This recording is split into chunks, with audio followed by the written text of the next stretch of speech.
Well, hello and welcome to Monday morning. This is Relaxing Painting with Dice and Dungeons. Let me just give you a quick overview because some of you, if you're joining us, might not know what the Dice and Dungeons is all about. Flip already. I will get to it. Don't worry. It'll happen. We are a streaming entertainment service, and our main show is a Dungeons and Dragons campaign that airs on Sundays at 2, and that's been ongoing for quite a while. Please catch up on YouTube if you need to, and keep up with us on Twitch on Sundays at 2. The other thing we do, as you can see, there's a bunch of 3D printers behind me, is that we make some pretty elaborate dungeon sets that we use in our stream. These include stone ones. This is a doorway, for example, with wonderful, actually operating doors. Once those are hinged in, they're like tavern and warehouse sets, so they're made out of wood. So we print these all here, construct them, and paint them. These actually look really nice. You know, we haven't done dungeon tiles in a long time. In the past, we had in one show, Nikki and I would work together to actually put together an entire dungeon in one setting. Sometimes there's up to like 30 plus tiles in one of these, with floors and wall traps and other really cool special features. Lately, we've been focusing on miniatures. You can see some of those on the scroll over to your right, I guess. It's a little frog I did a while ago. An alligator, a bunch of animals right now, though. What we are doing is working on a little lizard league. Oh, there's one of our taverns, so you can see. There are 8 of these figures in this little lizard army. These are ones that were finished. I haven't painted the bases of some of these. Mickey did 2 of them last week or so. They're looking pretty good. Okay, I did 2 of them. This was the first one I did, and this is the one I just did last week. Lizards are kind of cool because each one can be a different color. Now, what we have, though, is a real question about eyes, right? When I did mine, this was the very first one I did. If you look at kind of a raw model, you can see that there is this fairly large indentation here, right there. And I thought, well, that whole thing would be like the eye. And like some lizards would have that kind of pupil on them, so that's how I painted the eye. But then Nikki did hers and gave them this really amazing tiny little black with a yellow dot beady eye right up in front. So now we have kind of what is the correct eye on a lizard? Is it more like this or more like that? I think we have an answer, though, and it does not bode well for me, because this particular model has a helm, okay? And the helm covers all of that area that I thought would be the eye, leaving only the little spot for the little beady eye. So in order to keep it consistent, what I may end up doing is spending some time and I don't know, this one, I might come back to this, and what I might end up having to do, even though that's kind of a cool effect, I think, you know, in terms of an eye, is it's just not at all consistent with the way the model seems to be put together, especially now that I've seen the one with the helm, where there is a spot right there for the little beady eye.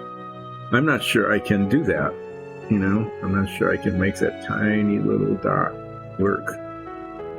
But what I can do is, especially this one, is I can fix it so that there's just a little beady bit on the end there. I think that's what I'll do, is just leave a little bit of white. And then I've got these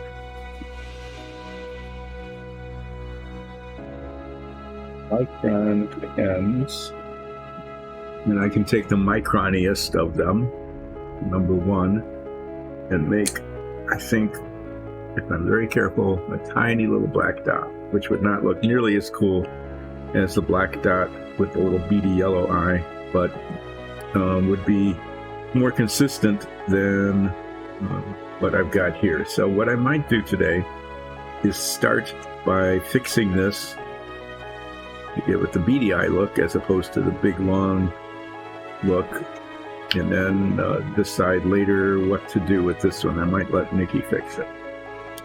I haven't painted the bases on these. Nikki's been using kind of a brown color. That might be okay, might be consistent. Let's see. So yeah, fixing eyes. And then we've got 4 more. We've got 8 total. Maybe I'll leave this guy. I mean, he's kind of okay. Maybe I won't do anything with this. We'll talk about it. We'll have to make some sort of decision about what to do with the eyes. But, okay, so we'll let the controversy rage for a while in terms of little lizard eyes, what is most appropriate. So we got 4 left, okay, of various sundry things, dual dagger, bow and arrow, really nice spear. This guy's pretty cool with the cape and all. He might be like their, if not their leader, at least their fashionista. Everybody's got to have that, and this dual axe guy. And so I'm going to start painting one of these today. And I've been looking at them, and I really thought, this would be this is a really neat one. There's a lot of detail on here, arrows and everything. But then I began looking at it, and, there's an awful lot of painting underneath things and reaching areas and so on, and I am not as adept at that as Nikki is, so I'm going to set that one aside. And then it kind of came down to these 3 guys. Okay, this one seems to, even though it's really pretty cool, seems to have the same sort of problem of skill level. And now it's down to these 2, and I'm going to be honest with myself and say I'm going to do something that is not too terribly taxing and work on the double axe guy. So this one has just got, I don't know what he's thinking, definitely not dressed for battle. And we're just looking at basically a party coat here. We got an undershirt that doesn't look like mail. It's not even chainmail, that's just like quilted cloth with a coat over it. Maybe it's got like a vest with some sleeves underneath, and then a pair of pantaloon pants. So he's looks like he's getting dressed for a night out on the town rather than a battle. But it is what it is. He's got 2 axes, one of which he managed to break. Okay. And he's got this helm. And I think, actually, he's the only one with that. Because of the way he's dressed, I'm thinking this is not metal. This is going to be a leather helm. Okay. And I can paint that. I don't have to paint it leather cover, I might. We'll see. But you can see that because the helm comes down here, it covers up most of where that was, and he's got little eyes there. So this is what I'll be working on today. I'll put them on our handy little mount.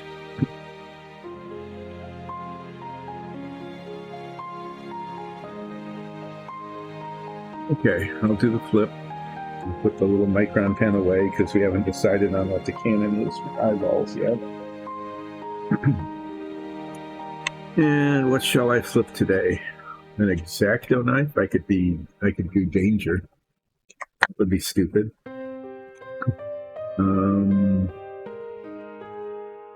Well, let's flip a door. Here's a door that hasn't been painted yet. It has white spots for some reason on this side. It looks like weird. It looks like it just was like the paint was still wet and it got set down in the paper towel or something. So that needs to be cleaned up before it's painted, but you can see that one side is different from the other, so that's important for a flip, right? Green came up that way.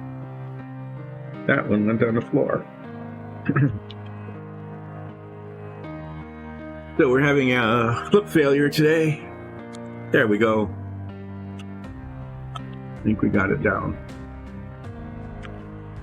Okay, the other thing about these lizard guys is these lizard guys can all be different colors because lizards come in a multiple of colors. So you got a light blue one and an olive drab one and a light green one and a nice dark red. That came out really pretty cool. That's a good color.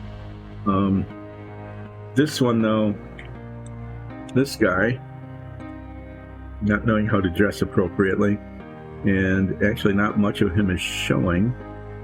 So I think I'm going to be able to get away actually making him orange. Okay. And so the parts that are showing, like the face here and underneath and the hands and the feet, he's going to be an orange lizard. And as in the past, there's detail on the face. I'm going to paint in the mouth line. I used red on this guy, and that actually came out pretty well. Anyway, I'm going to paint in the mouth, because then I can paint up to it a little later, paint in the fangs, and then start painting from the top down. Okay, and in multiple layers here, I'll start with this coat vest. Looks like it's got, and on this side, it looks like it goes down to here. On this side, it looks like it only goes that far, so that's a little confusing. But I'm going to paint it down to there on both sides. And then he's got this little underarm shirt thing here. He's wearing gloves. Well, it's hard to tell from the model whether those were intended to be gloves or not. But they're going to not be gloves. They're going to be bare-handing his swords. His axes, I mean. Okay. And then usually the last thing I do is the horns.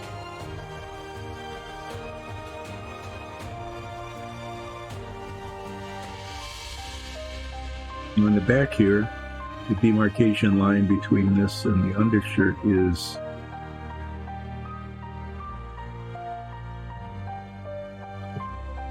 in the back and the front. It's like it just disappears as it comes around.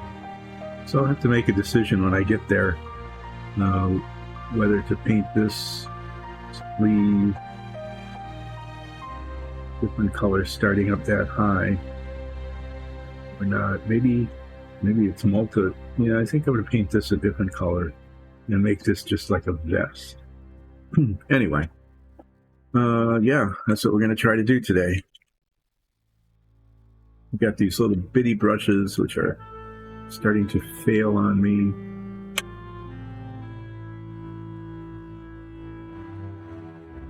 We're going to try starting with the mouth.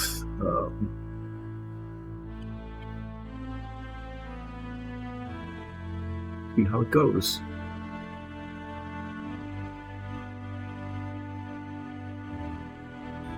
Tiniest dough, there it is. Popped right out, not even in the well. It's going to be a non-cooperative day. Tina tried to get it there, but as soon as I opened it up, it popped out. The red paint. Here's the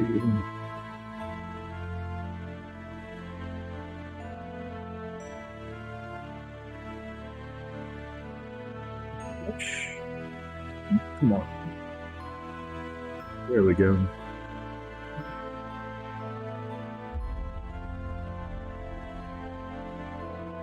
And that's usually messy like that because fine detail that I'm not that great at, but at least I'll see where it is. That'll tell me where to put the fangs there. And then I can paint up to it with the body color. Do that much later in the process.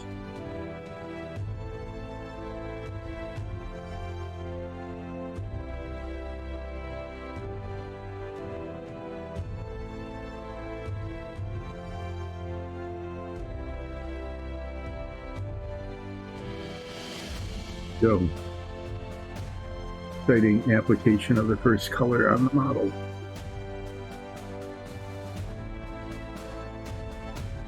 One of these days, I'm not sure, we might go back to painting dungeon tiles. We've been printing a lot of dungeon sets, many dungeon sets, because we're hoping actually to maybe make them available to our viewers in a store a little bit later on.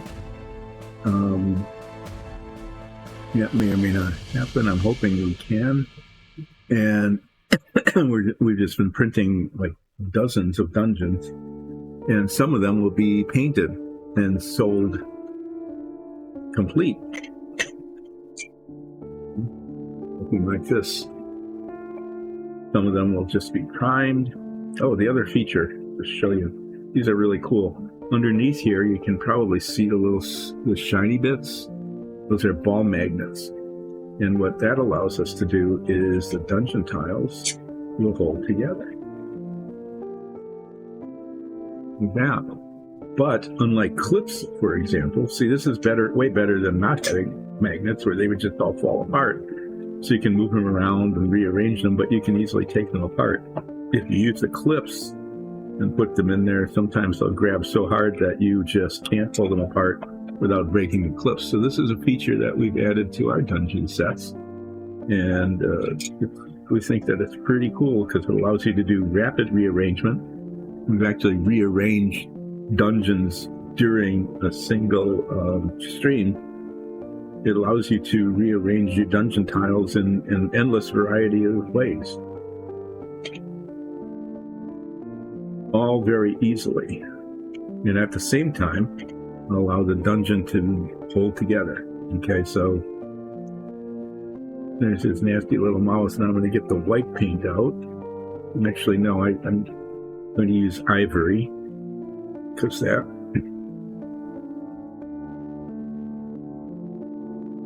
isn't quite as stark as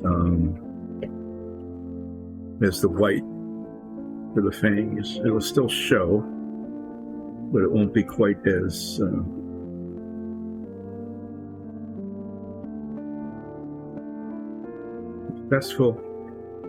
successful that time in getting a tiny little dot of ivory paint in the well, not all over a mess. And this should be, despite its tininess in terms of tiny bit of dot, maybe like 5-6 times more than I actually need to paint these tiny little things.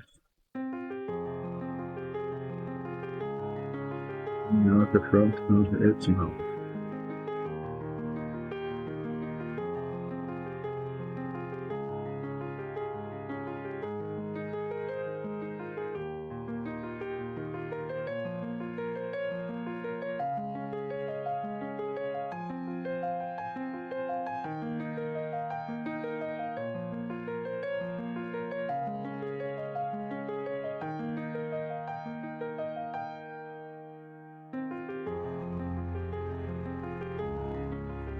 These lizards are all quite different from each other, but one thing they have in common are these front fangs. Might be like a family feature or something.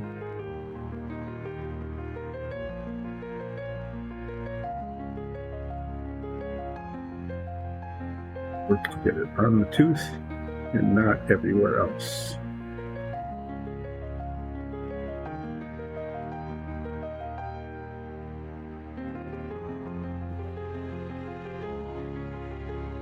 The lizard.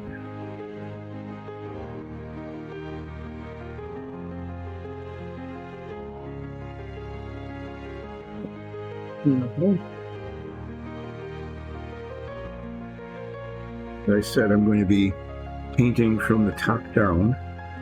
So the next thing that will be painted, now the reason I do that is some people like to paint from the bottom and then paint the next layer over. Is I prefer to paint up to the previous layer.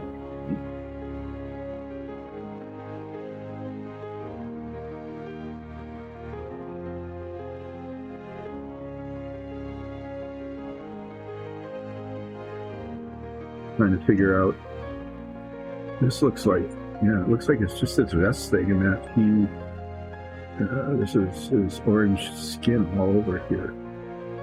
Yeah. So now I need to figure out colors. Like on previous ones, I figured these guys, want to be kind of flashy, but they don't have, they're lizards. They're not exactly the wealthiest folks in the world, so they don't have access to really fine stuff. Although this quilting is pretty cool.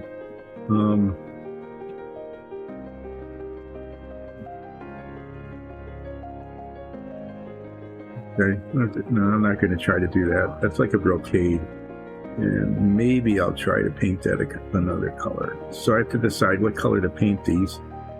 I'm sure that they don't have much fashion sense or color sense. They might even not have good color vision at all. We don't know. What color should I paint the overcoat?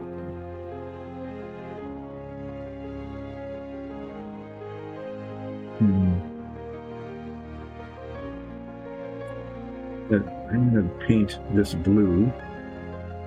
I'm going to go with a blue theme. I'm going to say that he kind of has a sense of style. So I'm going to paint this blue, and then this little brocade, I'm going to play around with that and maybe paint that kind of like a dark sand color or something, just to highlight it.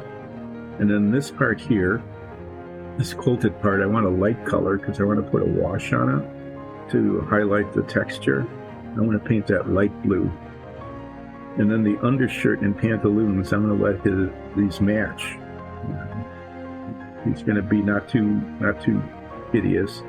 I'm going to let the shirt and the pants match, and those could be practically any color. I could paint them scarlet, I could paint them purple, I might paint them green, I don't know. But yeah, I'm going to start with the dark blue because that's kind of a cool color, and then I can play with this a little bit later. So I'm going to use a slightly larger brush because I'm covering kind of a big area here, and I want to get down on the edges and just into the next layer down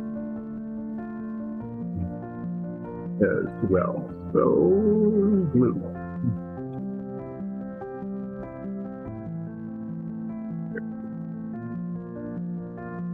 Right out of the bottle. Yes.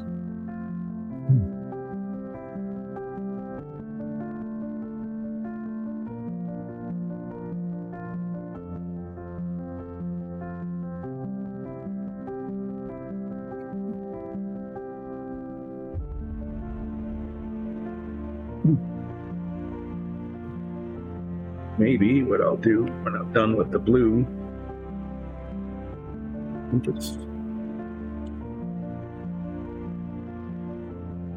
oh, this is getting really thick.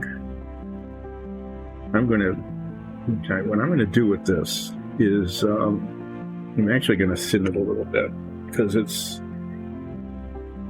so thick that it's almost unusable. As these are really nice jars because they give you a lot of paint, which actually is really great for dungeon tiles because we go through a lot quickly and it's most economical, but it also leaves a pretty surface area to the air. Even when it's closed, air is in there, and then the paint starts getting really viscous, and when it's viscous it doesn't flow very well. So I know there was a dropper here. Saw it before. There it is. I'm going to try to, out of this gigantic bottle, and get, it's just isopropyl alcohol. We haven't really tried to thin this paint before, but that This paint is actually so viscous that it really can't be used at this point. Just going to take this and add a little bit of alcohol. It's an acrylic paint, so that should work pretty well, even though it's not the official thinner, which we have said we are going to be buying soon. And that would work better, but you know, for now, just move on with this.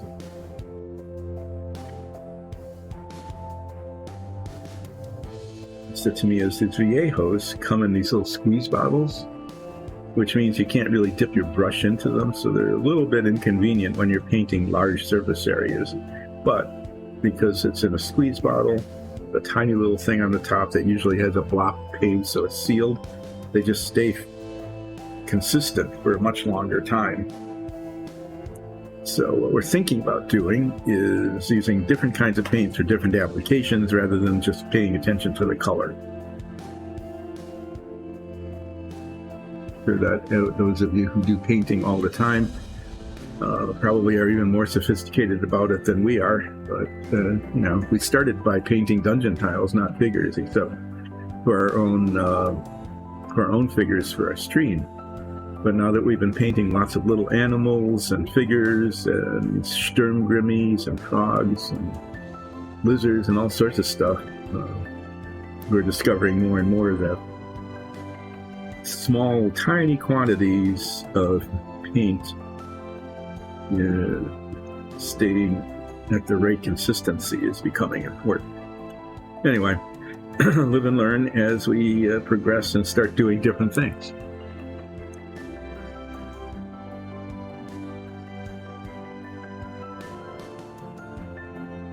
Yeah, I mean, I think this really made a big difference. Just those few drops. So now I'm going to start putting some blue paint. Oh, yeah, that really made a difference. So I'm pretty confident that when we get the official thinner,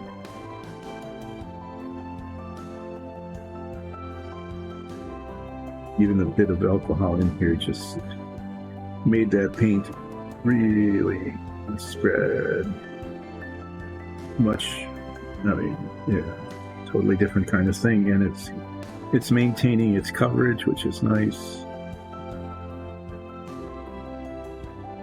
One thing about this dark blue color, even though it's a nice color, is that brocade may end up being really hard to see. It's a detail after I finish painting it.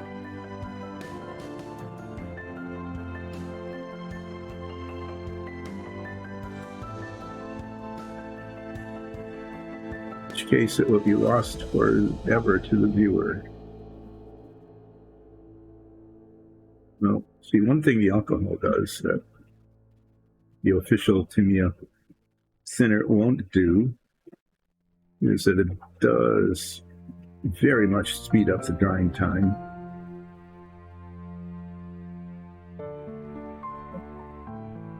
Which in one hand is kind of nice, you know, because then you can paint around it and over it very quickly. On the other hand, just end up drying on the brush more quickly than I want. But we will see.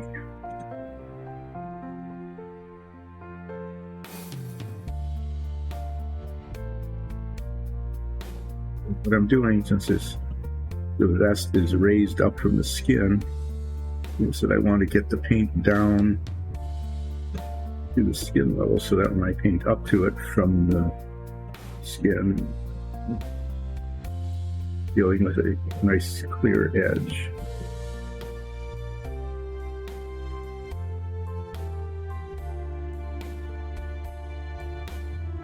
So this will look messy, because it is, but that's kind of intentional. I want to get the base coat in here and make sure I get decent coverage. Yeah, that's starting to get real gummy in the bottle cap already. It's thinned down nicely, but like I said, the denatured alcohol evaporates very fast. So it's not as good as the real paint thinner. You know, the vehicle that's used in the paint originally. here. Basically, I want to get down into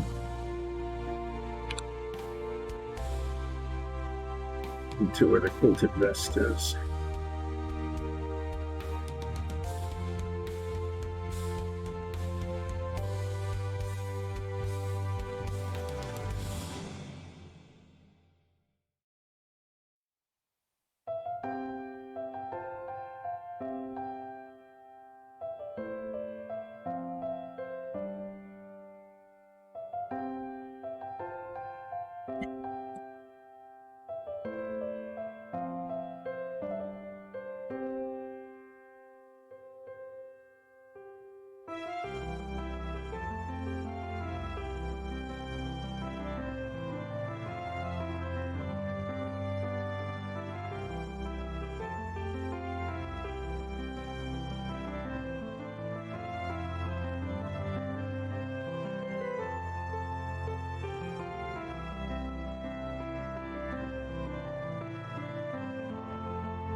The demarcation line is not at all clear. We'll make sure I paint enough of it so that when I come back with the next color, I don't have to keep going back and forth touching up spots that I missed.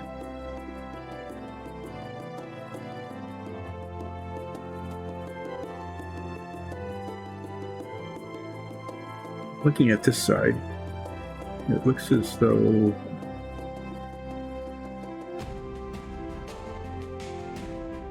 as this dries that it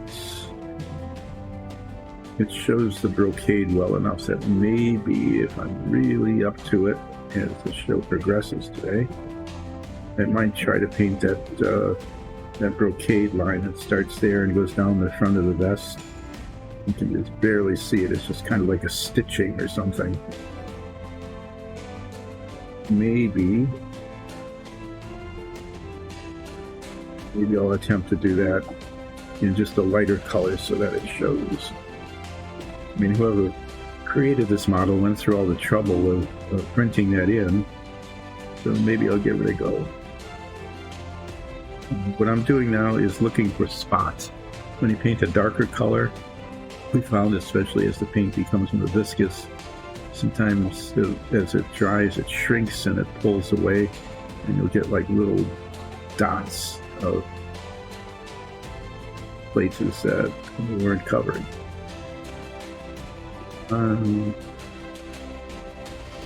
There's a little mold thing there. I have to scrape that off. There.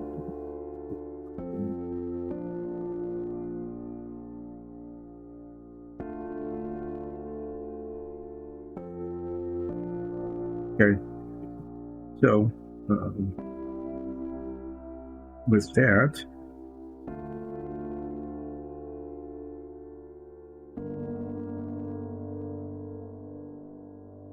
I'm going to say that the over vest is base coated. It looks pretty monochromatic, so I think getting that brocade in there is going to actually be pretty important. Otherwise, this guy is going to look very unimpressive.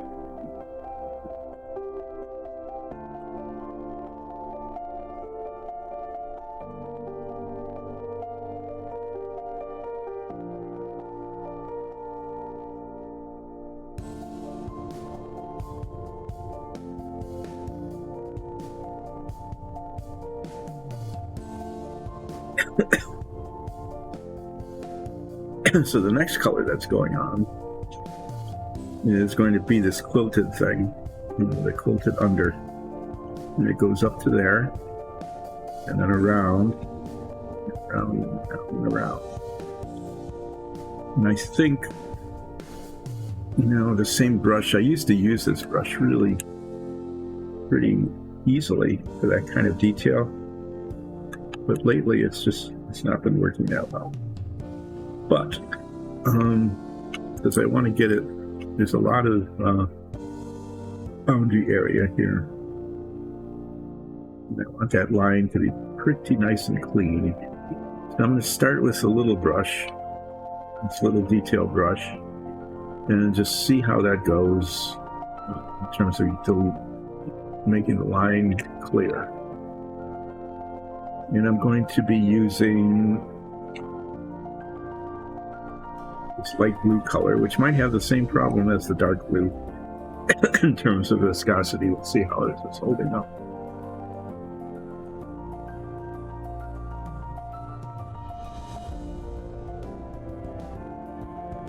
So with this light blue color, we have a blue wash, which doesn't work very well for much of anything except this particular color. And the light blue, when you put the blue wash on it with this kind of, this quilting, will show the quilted detail. Indentations. What I'm doing is, since I painted down onto this, I can now paint on up to it and hopefully get a really nice clean delineation line there. This little brush is important because there's not much space between the two parts of the vest here.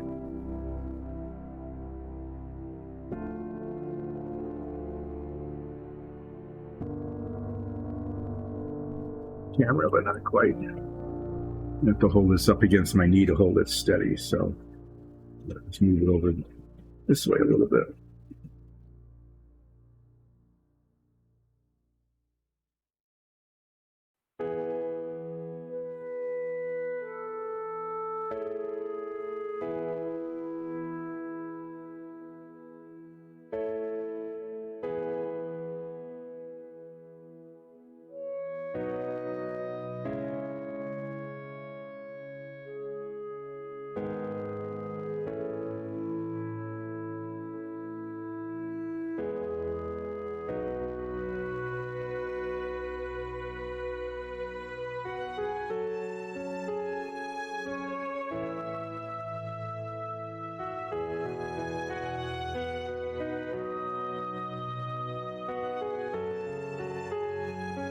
A little bit on the wrong spot because there's a white spot too. Oh, that's where the brocade is. Okay. Managed to touch. Couldn't control the point of the brush before it reached the surface and create a little spot there that I'll need to touch up later. But that'll be an easy touch up because it's easy to reach. And it's like a indentation here, and I want to get the paint up into it. Not going over very much.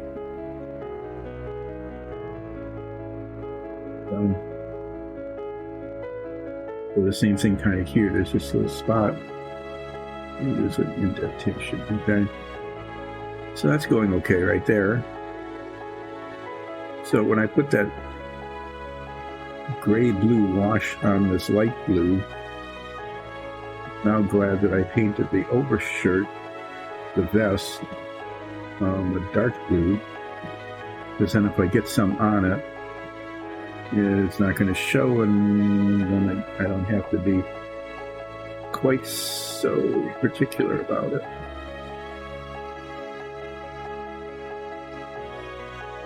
And the skin comes down to there, so the quilted part only needs to go up this high.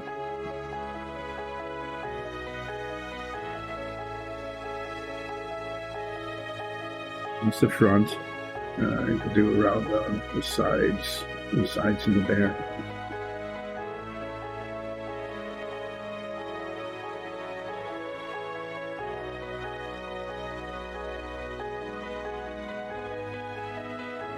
What I'm going here for more than anything is just a nice, clean, not ragged line.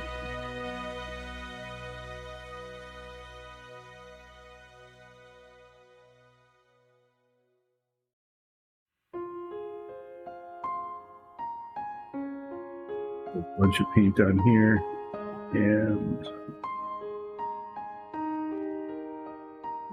I could probably use a bigger brush on this, but this is working, so I'll just finish it up this way. Is paint, fill this in. And the little brush is good, it gets into all these little cracks in the quilting anyway.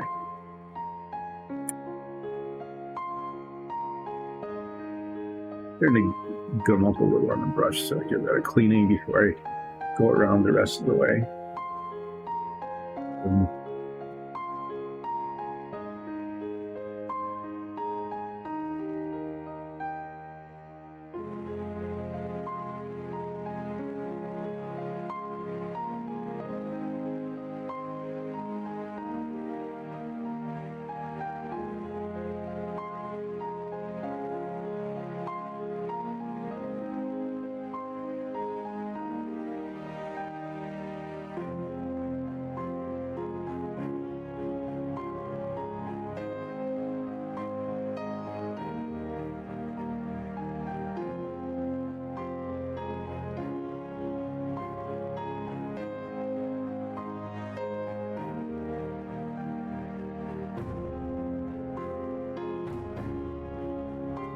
But I got that edge pretty well, so I can finish the bottom of the quilt here.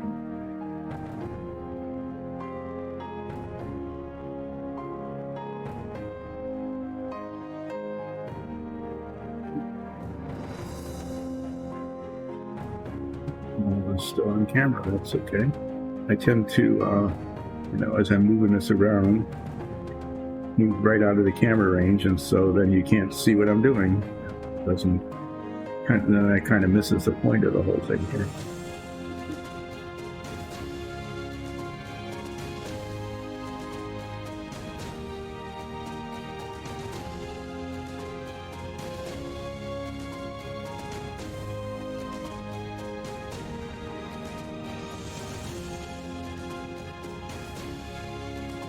Things painted where they need to be painted. Get down here onto the pantaloons.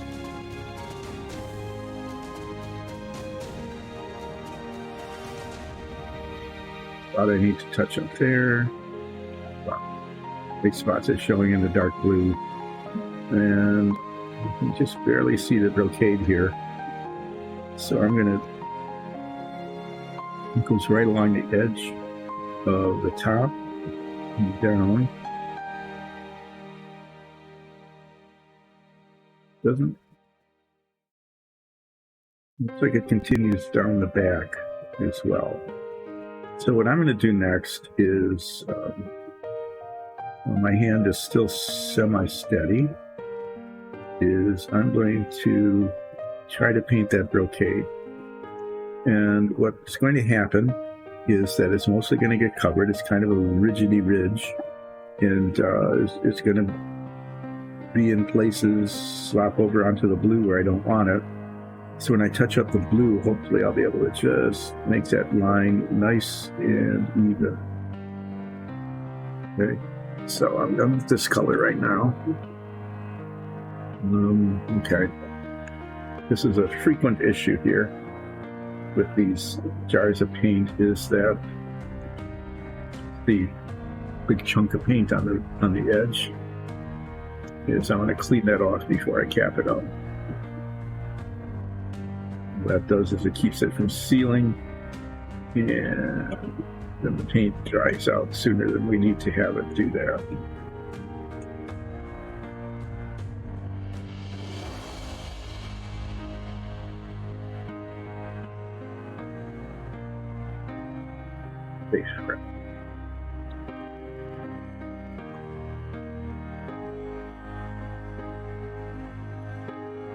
I'm going to use, this is a nice color that we have used for just about everything.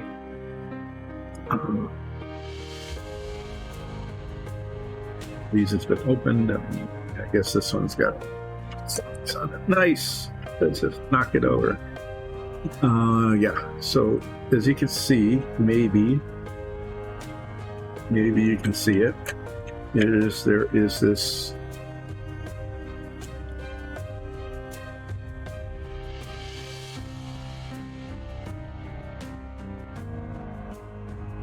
little bit of a ridge of a brocade that goes along here and down the front, right along the shoulder, down the back.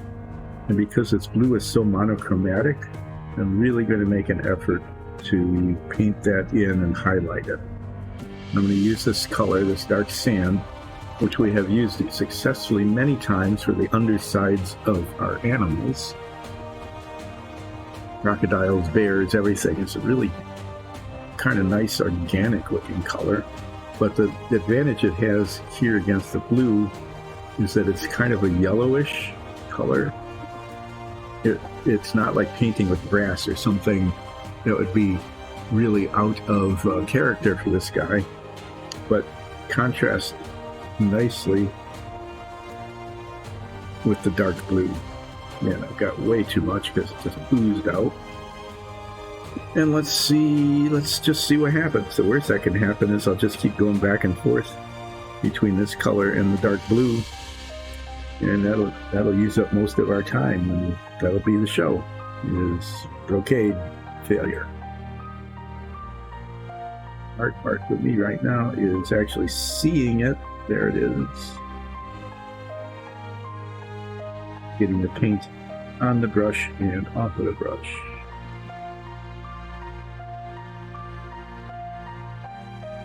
On the brush very nicely.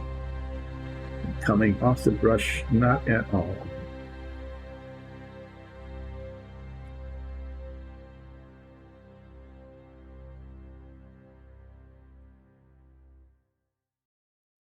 Yeah, that's just making a mess.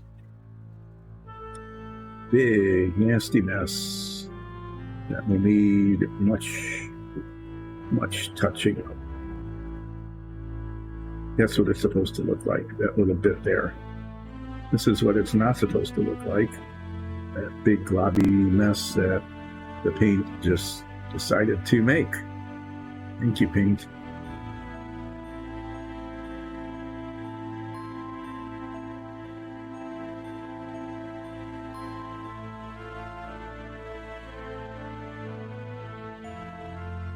It's supposed to be like that. And it obviously was not, so there we go.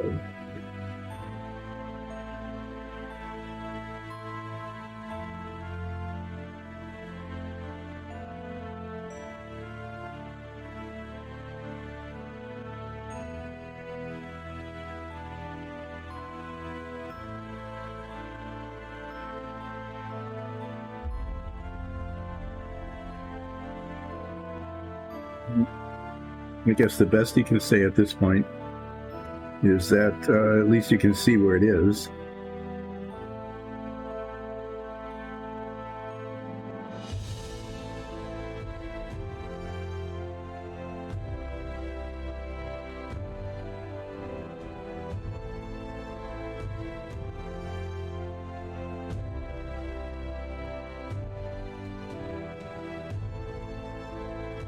We're just going to put a bunch of paint on where the brocade is. Then come back with the dark blue and try to clean it up. Try a different brush if I need to come back with this sand color.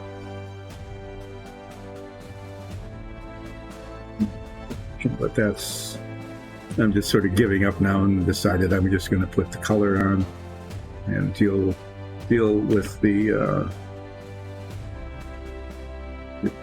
deal with it later, because it did not collaborate. It did not work. Here you can see the texture a little bit. So I'm actually getting it, more or less where I want it, but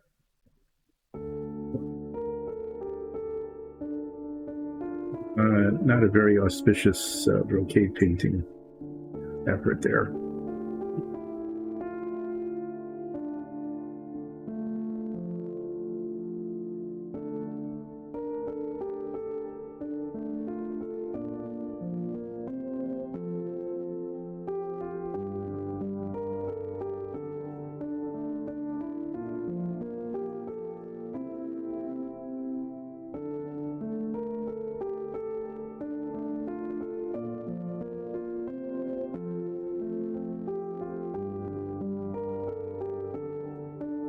Now, that would have been, you know, if I were like 8 years old or something, that would have been pretty decent.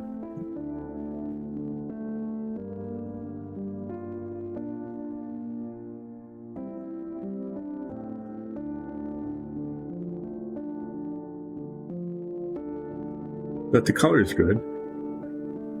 It's something I can work with at least. So, that disappointing note. Let that dry. Deal with the residual mess later. At least the quilted coat came out okay. Now I need to decide what to color to paint this undershirt thing. It goes up to the shoulder here. This was the side where the line of demarcation was like next to impossible to see. There's 2 layers to this, but I'm not going to go too far with that. That would just be too many colors.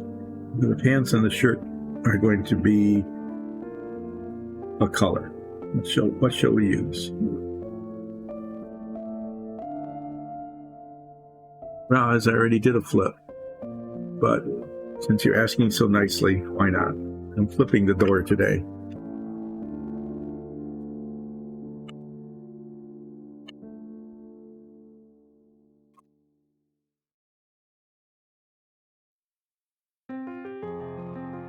Yeah, the brocade is necessary, otherwise that dark blue just, you know, that's all it is. It's pretty dull, pretty bland. Yeah, I'm going to be doing some back and forth major rework on this, it looks like. What color should this be? Red? Green? Maybe a brown color?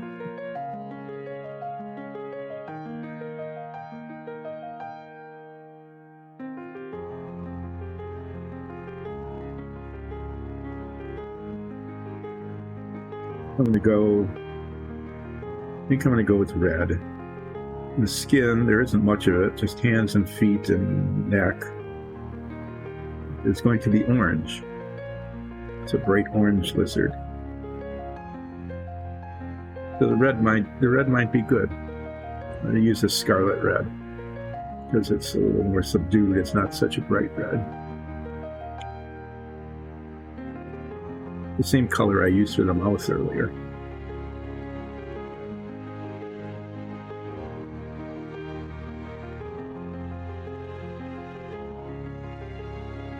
So getting it in the well.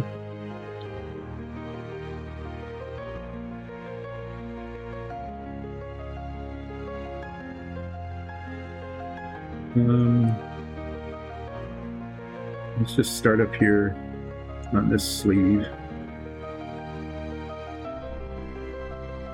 I can more or less see, you know, demarcation line is. It goes up to the brocade, down around underneath. Oop, this is the one that had the little mold bit. It's just this tiny little bit that hangs on the bottom there. It would have showed up kind of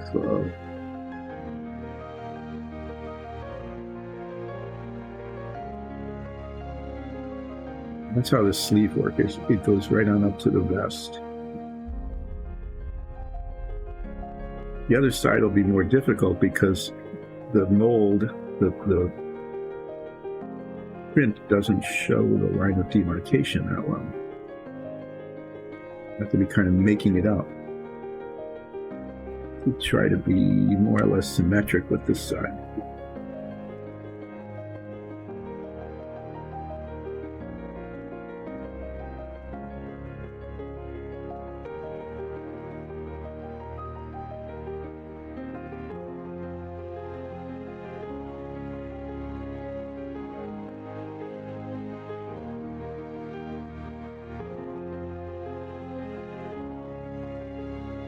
Paint down to totally off camera.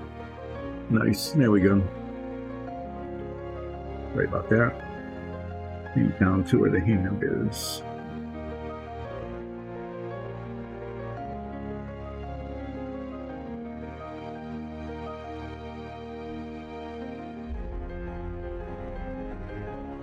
it looks really bright, but this dries to a nice kind of dark, flat color. When we first started using it, it was, oh, all right, this is very bright. We were using it for bricks, and it did not look, I mean, it just looked like, oh, that's not brick. But as it dried, and then especially as we gave it a wash, it got to be a really good color for that. So we could use it for red highlights without excessive red brightness in the figures that are not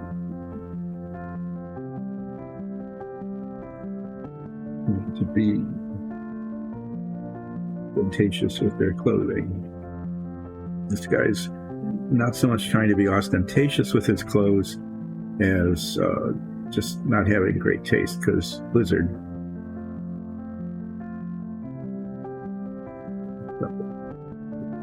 But I'll probably be coming back to that after I do the blue back and forth. So on this side, I'm going to do the same. On the back here, you can actually see where the line of demarcation is supposed to be between the sleeve and the vest.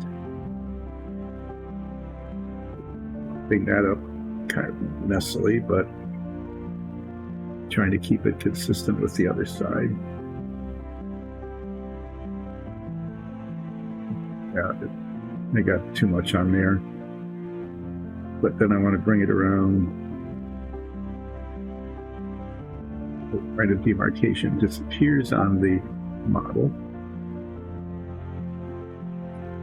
Forward.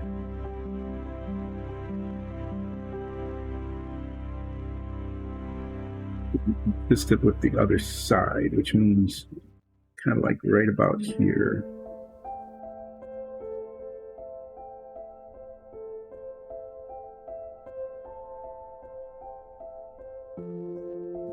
There.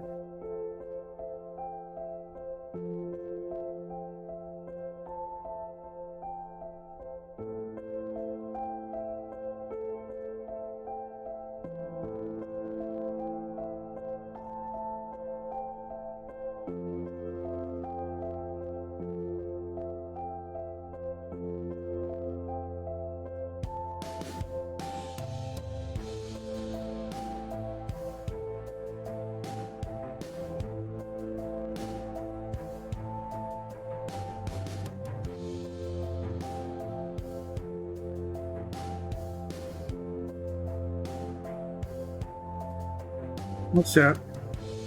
It's one of our cats coming to join. He always likes to announce his presence. Not a sneaky cat. It's like, hi, I am here. I'm going to meow at you so that you know that.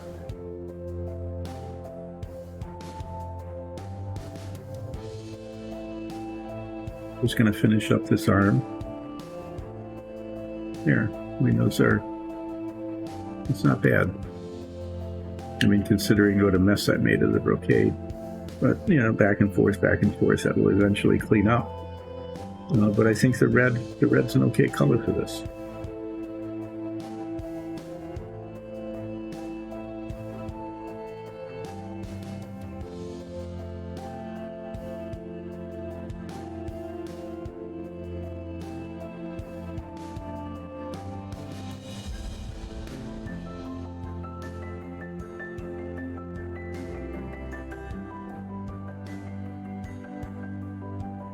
Good to turn it upside down, because then you see, well, there, because then you see that there's a spot under this arm that just didn't get painted at all.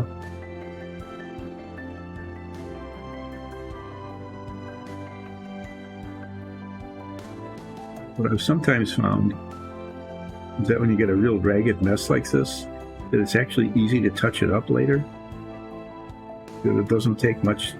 It's less touch-up than one would think in order to get rid of the splotches and the unevenness, and I don't know, there's a chance that might be the case this time. Guess we'll find out when we get to it. But before I forget, I did say that this guy's pants would be the same red as the sleeves.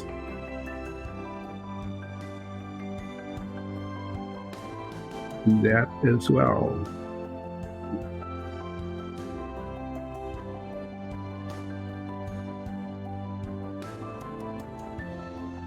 The temptation when you've got all these separate bits to put way too many colors on.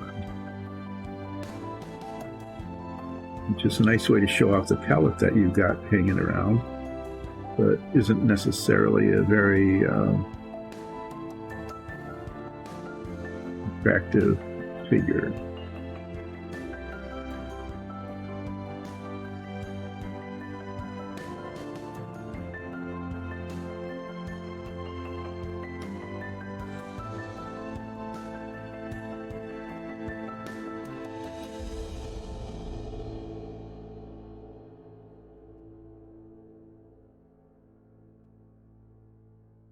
Now I was doing so well on just one little spot. Managed to do a spot.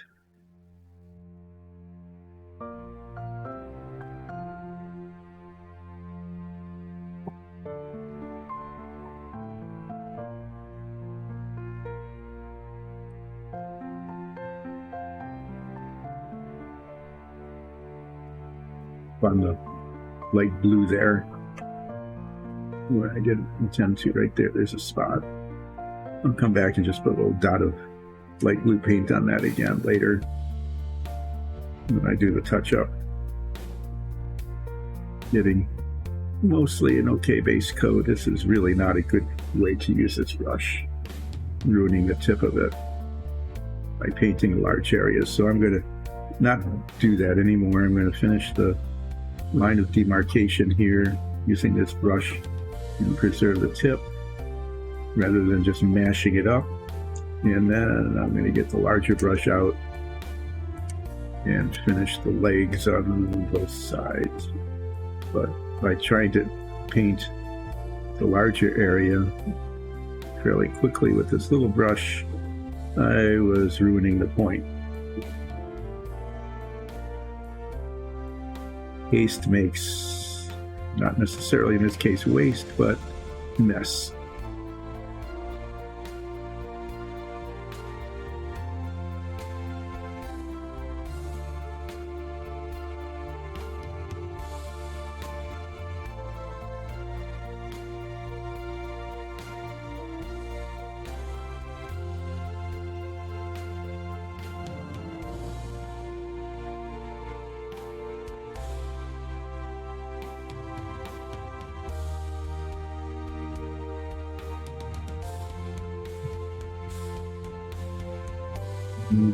Just sort of get my slightly larger brush and finish that up so that I use the right tool for the right job kind of thing.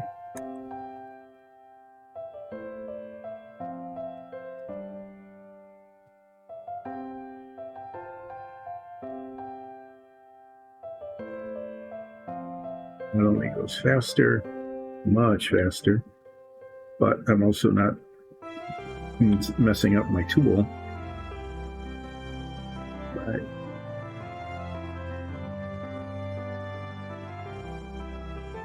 pushing the point on the fine brush, paint a large area like this. I have the feeling that there's this big spot in the back that should be painted but isn't, but I don't see it, so I guess that's okay. The other side.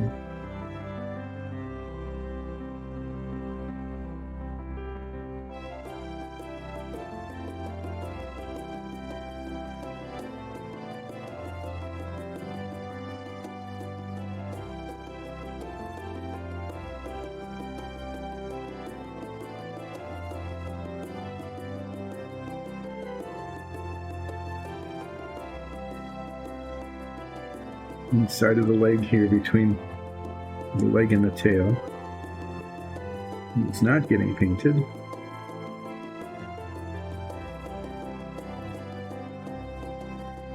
Somehow get a I just need to not forget about it because it's hard to see.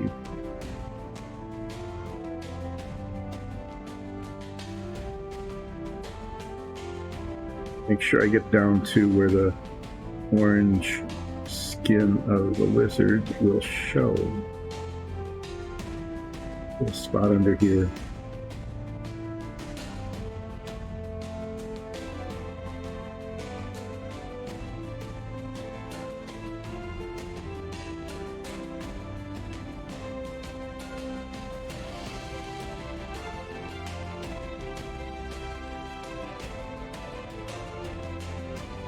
Just check up on top, make sure there aren't any spots that are missed. See how that dried to a nice, well, it's way brighter on camera than it is up here and under this light.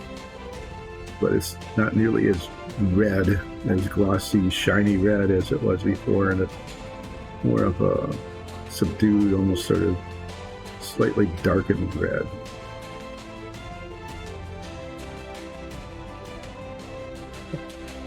I might give these a wash later. I'm not sure. I'll probably do that. I might use an Umber Wash rather than black because there's nice texture on the pants and the shirt, and it will make it look less monochromatic and silly bright red. So I'm actually going to do that. I'm going to use an Umber Wash on that and a blue wash on this, and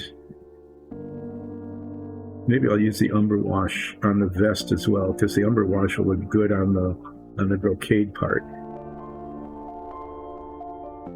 Okay, so that's that. Got these sleeves done down to the wrists.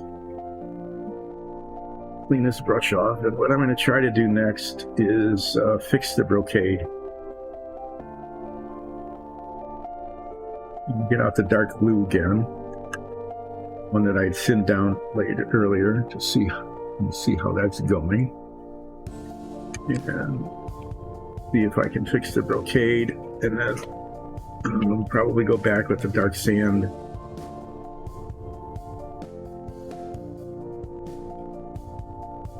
Multiple iterations.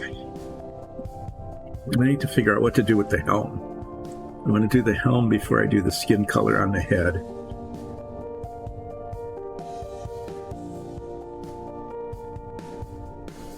And I don't know if he's going to have a bright helm or not. So if anybody has any thoughts about this leather helm, it's definitely leather, I decided. Let me know. And I'll try that as the paint color. But now I'm going to try, see this, the brocade there, how messy that turned out. I'm going to try to turn that into a neat line all the way around on both sides.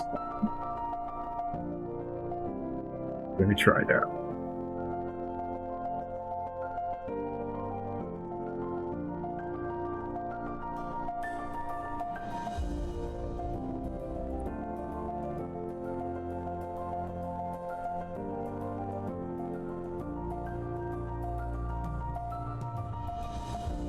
This is sticking if it's in the cap or the threads. Yeah, I can see that it's in the threads of the bottle. Well, we'll play with this a little bit, and then maybe I'll try to clean that up. So let's see if this slightly newly thinned paint is going to work for me. Part of the trick here is that I want to paint up to it from the dark, and I can't see where the tip of the brush is.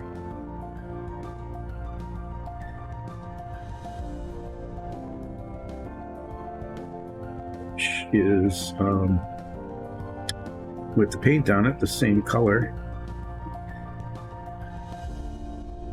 as the vest. This is going to be interesting.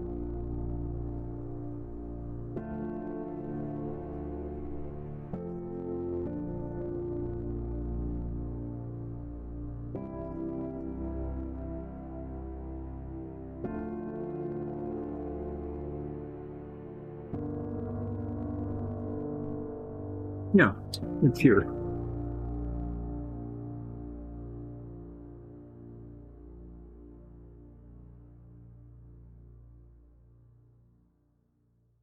Yep, absolutely can't tell where the tip of the brush is.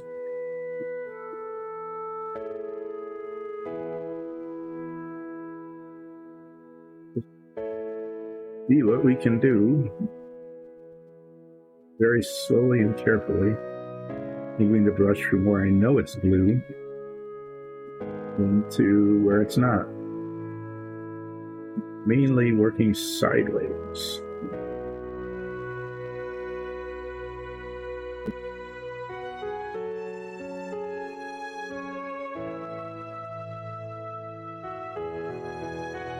Going to the top of the shoulder, and I'm going to come at it from the other direction.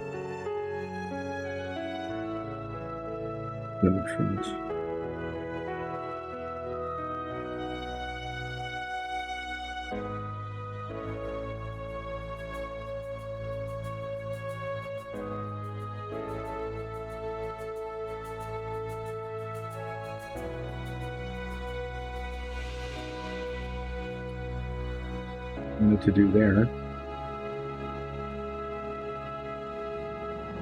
It's not too bad on that side, so let's see what I can do on this side with the same sort of approach.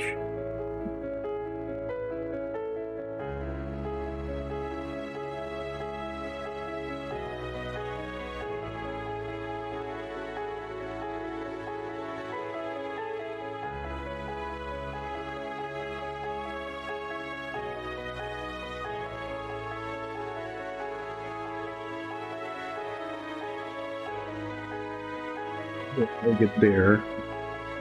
And if I can get that, then this will not look too bad.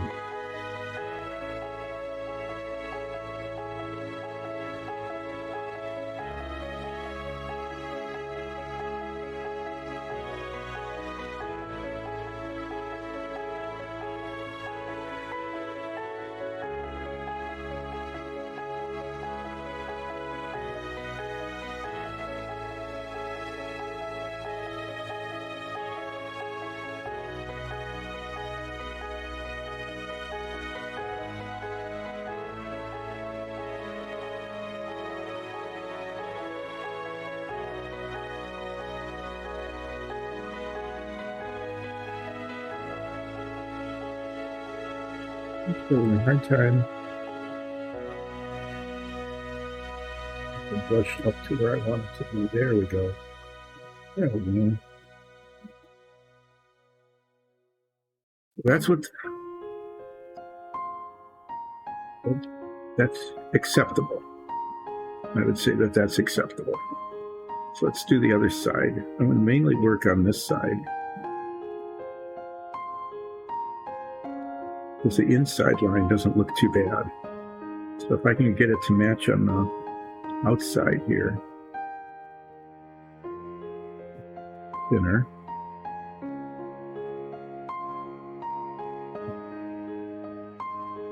Especially there's a blub down at the bottom.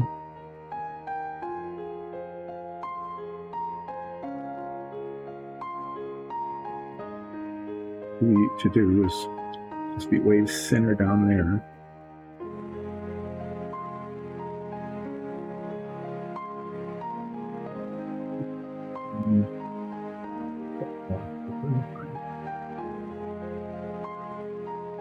I want it thinner right here.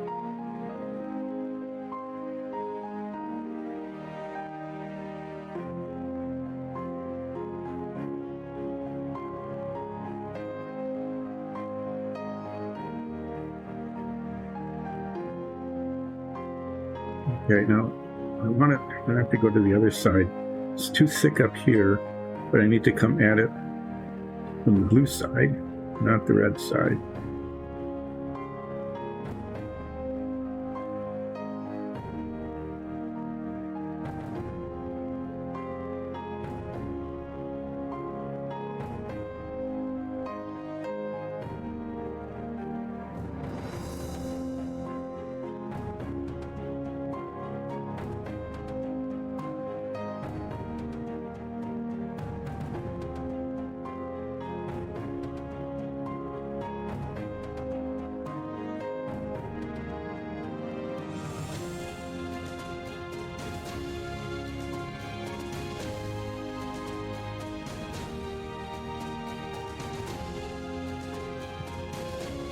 come up on me in the cap there, I think.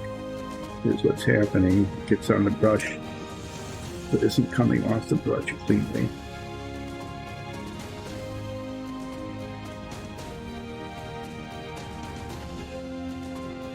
Clean the brush.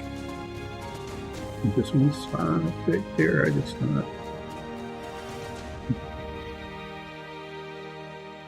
clean the brush here, and then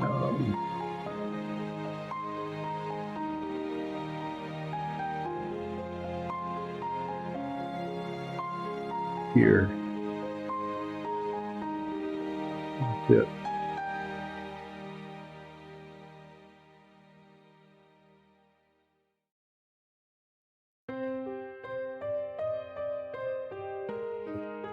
I'm going to call that a success. I mean, it's not really perfect, but it's not going to be bad. And then I'm going to clean up the front. This side's not too bad. I'm going to do that first, so I feel this little bit of a sense of success. Hopefully I won't mess it up. And then I'm going to do the other side, his left side, and that's really a mess. See how that goes. But here, basically there's a spot here.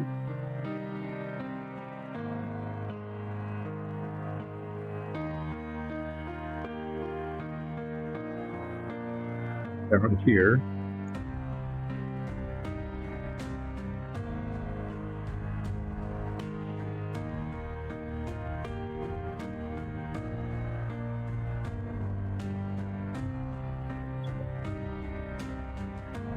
This area here, there's like a 1/8 of an inch that needs to be made a little thinner.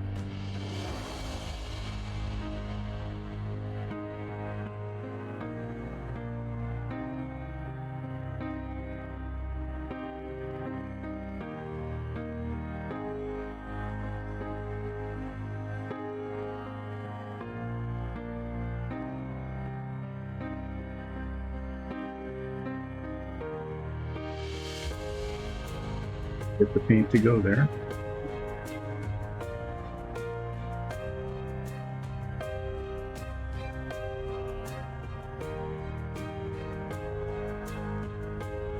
Being hampered again a little bit. There we go. Yeah. Not perfect, but not bad. Now this side looks worse than it really is. Most of it is, there's a spot up on the shoulder here.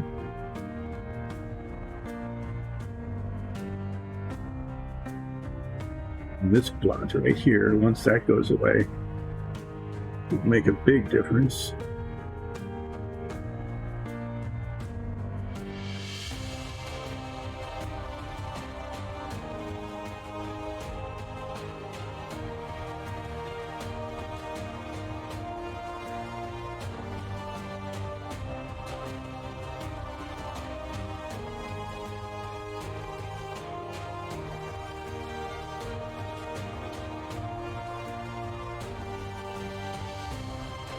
Ever so greatly, actually. I'm not being able to see the tip of the brush. So we just keep moving it until the paint starts going where I want it.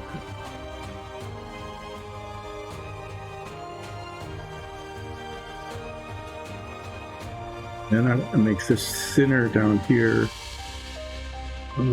actually on both sides.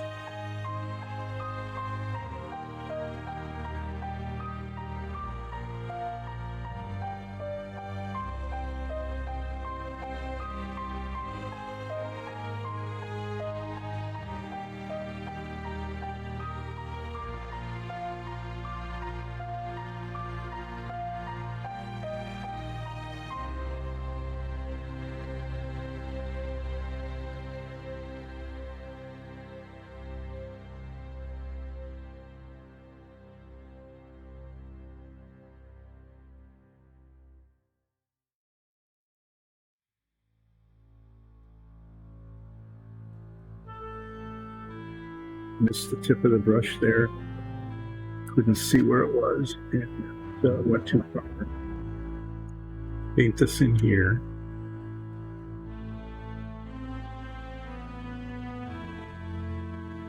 paint in there, and then I'll come back. I was hoping not to have to bring the brown color back, but it looks like I'll need to fix that. I don't know, maybe not. That came out kind of okay. There's just a couple of little spots left right there. I can make that a little smaller there. Right at the bottom, I want it to end, like that. And it's just not perfect, but I think I can actually live with this without trying to fix it with that sand color. And when I put the Umber Wash on it, it'll look okay. Oh yeah, there's that little spot there. Remember where I touched it with the light blue? I want to get that back to dark blue color there, just that dot. So, yeah, it's not too bad. I mean, I think I saved the brocade idea. It looks good. It's a nice highlight on it. The lines are not perfect, but for what I am able to do today, I think adequate. So what do I do next? The helm. Need to do the helm somehow.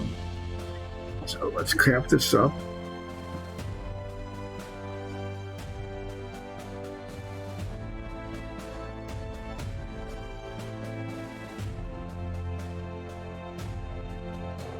I think what I'm going to do with the helm, actually, is it's just going to be a brown leather helm. I mean, he put all his money into his clothes here, right? And he got a helm from, probably captured it from some other lizard in an intertribal warfare or whatever, and it wasn't a very fancy one. But I think given that he's going to be orange, that putting some sort of major color up there wouldn't work very well. So it's just a question of what color. I think I'm going to use the red brown. It's a really kind of a dark color, but it does still pick up the Umber Wash. There isn't much on here. I mean, there's not much detail in the helm, but too dark. This one. With the Umber Wash, it'll look like just an aged helm.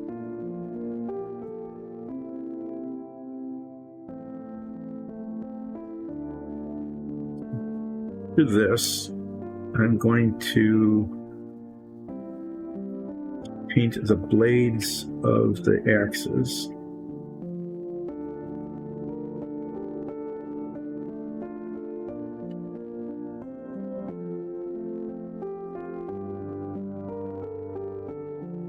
There's another one of those things where the edges go way down. So I want to make sure I get those and then paint back up to them.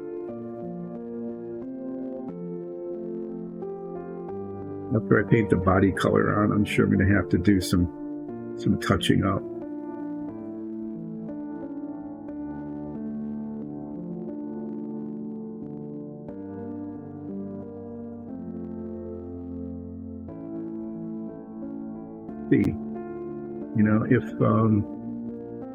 If it turns out that this is just too dark, doesn't really complement the model very much, I can repaint it. I'm thinking that, at least I want to give this a go. This dark color with a dark wash, maybe even a black wash. I'm going to use a black wash on the blades. I don't want them necessarily to look rusty, but I want them to look kind of beat up. Nice eye ridge on the helm there. You can see what a little beady eye is under there.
It looks like the helm, this is a question of detail, I guess.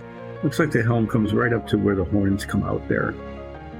I'm trying to get a tiny sliver of orange between the helm and the horn, and figuring out where those lines of demarcation are would be a real chore. Looks like it comes around the horn, and then this has this little flap that does nothing in particular other than look flappy. Right in front of the beady eye. That it goes around the horn like that. So I'm going to paint it right up to the horn, and then when I paint the horns, I'm going to paint them right down into the helm. It'll keep it from being too complicated, and also potentially just not looking very good.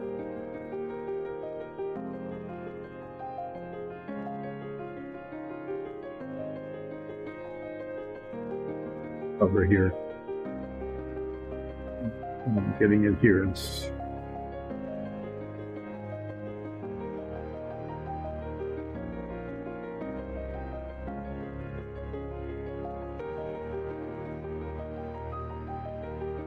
And this starts out kind of light, but it turns into a nice dark color. And I think with a black wash on it, that will look okay. Let me cap this up, and then we'll take a look at our guy. See what it's looking like, and we can begin to imagine the base coat being pretty much completed.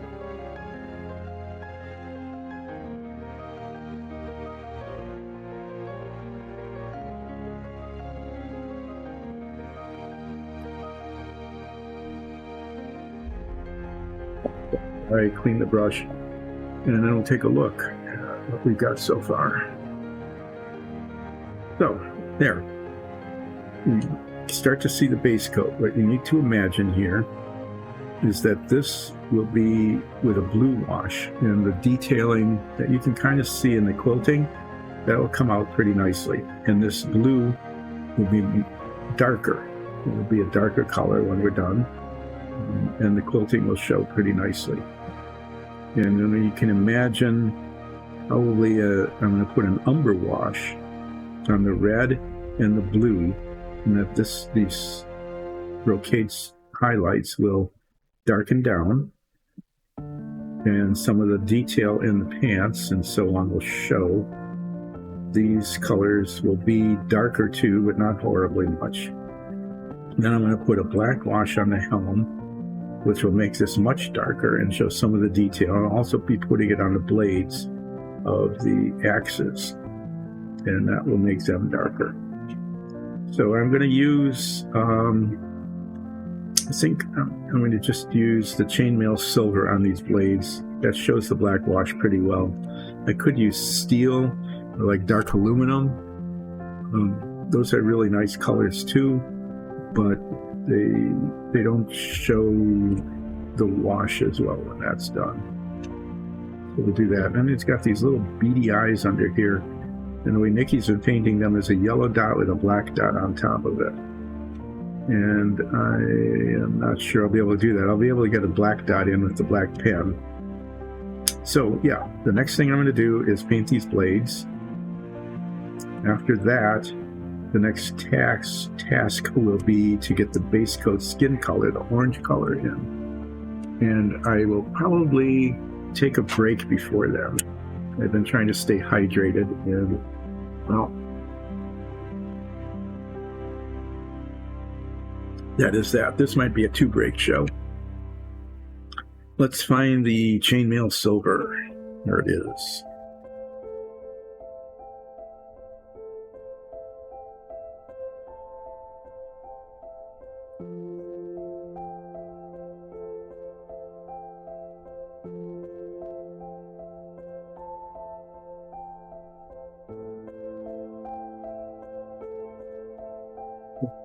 This will be an easy thing to do, as I don't have to be careful of anything other than making sure it's covered. I'll be painting the the handles of the axes later. after I paint the hands, because I'll be painting up to the hands.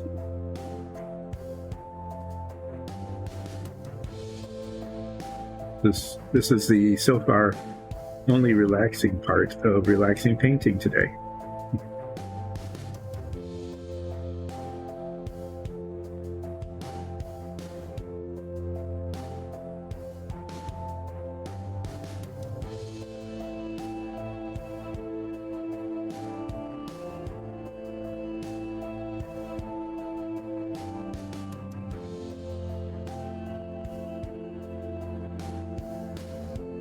The Lost Eagle, thanks for the follow.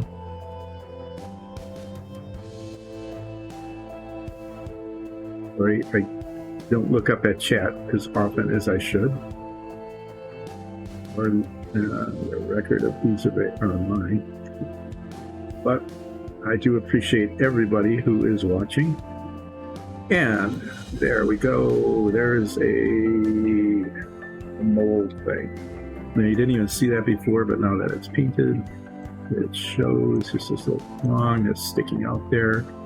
That needs to come off. That, if I were using the right tool, would be really easy to do.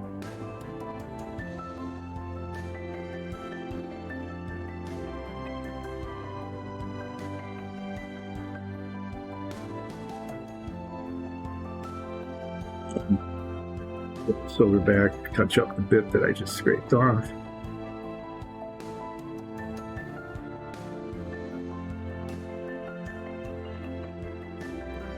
And review our work so far. So, what we've got here is an axe-wielding lizard legion member. He is wearing a quilted armor thing, it looks like, with an over vest. It's his fancy bit. He's got some brocade on it, some red underwear. Wow, where'd that spot come from? I wonder if this paint is still...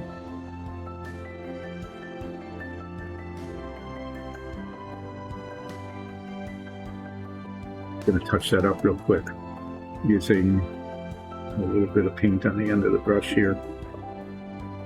Sometimes you just look around and all of a sudden, oh, look, there's a spot. Might as well take care of it. Yeah, so this is almost base coated. What I've got to do yet for the base coat, other than touching up in detail, is he's going to have orange skin. This is an orange lizard. There isn't much showing, but a lot of it around the helm here and the mouth and the teeth and the chin. That'll be kind of fiddly work. The feet up to the red pantaloons and undershirt. Otherwise, that's not too bad. The tail is always a pain because you have to try to get down underneath there. But I'm going to be painting orange next.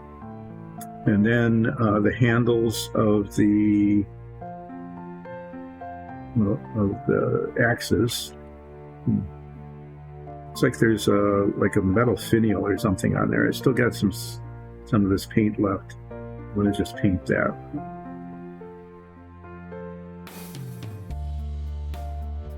Once I've got it, I will make it look. It's definitely not the wooden part. That one's broken. He wasn't very careful. So I'm going to do the orange skin, then do the touching up that I need to do around especially the face and the helm. Paint the handles of the axes, and then paint the horns. And after I get all of that settled so that it, looks more or less okay without too much of a mess anywhere, I'm going to be doing some washing to highlight it. I'll be using a blue wash to highlight the quilt, an Umber Wash on the vest and the red. I think that will go pretty well. And a black wash on the helm and the blades.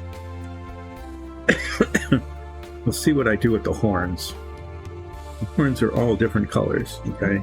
We got gray horns, we got black horns, we got brown horns. This guy might end up with kind of black horns. Maybe they'll be cousins. Okay, the red and the orange. We'll see how the orange looks. There isn't that much of it. It's just hands and feet. I might try the Umber Wash on that as well, because I want to kind of highlight the fingers and the parts under the chin. So I might use the Umber Wash on that. I think it'll go okay. But yeah, we're pretty much like 80% done, I'd say, with the base coat right now. And then we'll be maybe 10% done with the touch-up. We'll go back and forth with many colors until it looks okay. And then do the washing, the shading, to bring out the detail. Finish this guy. But I do need to take a break. And I will be back not too long, probably about 10 minutes. So see you then.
I'm back. It took a little longer than I thought because I got myself distracted. This gigantic to-do list, and I looked at it and said, oh, I can squeeze this one in during break. And then it was, oh, I got 3 minutes left. I could squeeze one more thing in during break. And anyway, break went longer than I thought it would. So here I am again. Thanks for sticking with us. And going to go back to the lizard. And what I am going to do next is start painting the skin color. We got the base coat more or less in for the coat and the vest and the undershirt. So what I'm going to be doing next is painting the hands and the feet, and then very carefully going all the way around top of the vest and everything else, and the fangs and the mouth and the back, and hopefully not create too much of a touch-up chore later on. And this is going to be an orange lizard. Decided that a long time ago because each of these guys, we have 4 so far, each of these guys is a different color. We got a light green one and a dark green one and a dark red one and a light blue one. Okay, we got 4 more to go, 3 after this. Let's see what other colors we can come up with, but I haven't used orange yet, so lizards are sometimes orange. Why not? Give that a go.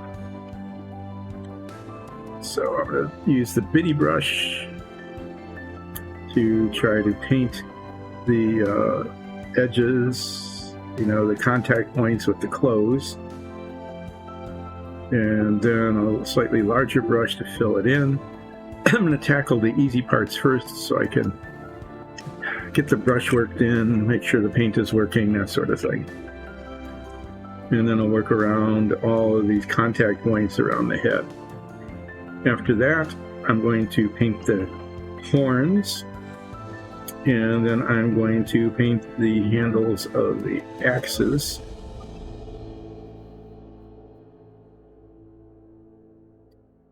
And after that, we're going to be doing washing to make it look less cartoonish and a little bit more realistic. I mean, as realistic as a little lizard guy can possibly be. So this is the orange color. Am I using the right orange?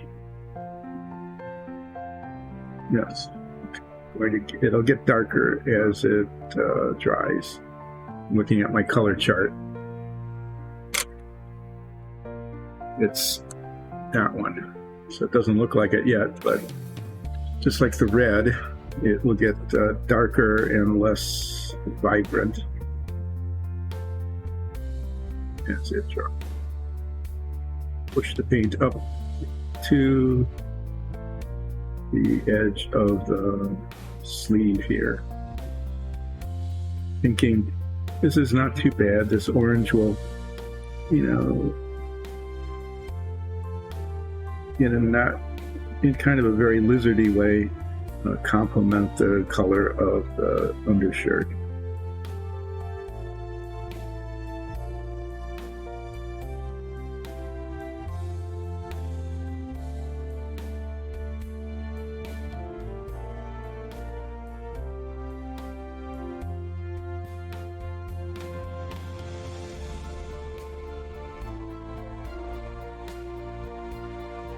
The hands done.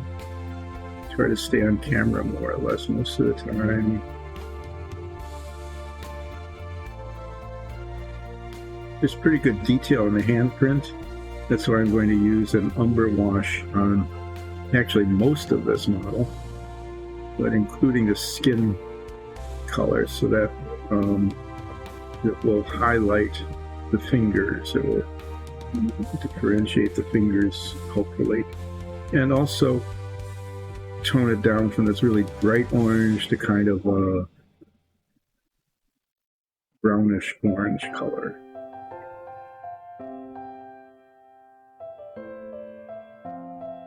The washes are really kind of miraculous in the way they really change the look of things. Going from you know, decent color, kind of a nice bright color, but also flat to much more lifelike, I guess you could call it, at least more variegated and interesting look than just the flat color of the base coat paint. Especially bringing out all the textures in the print. Like the quilting on this guy's undershirt, and the fingers on the hands, and the toes on the feet.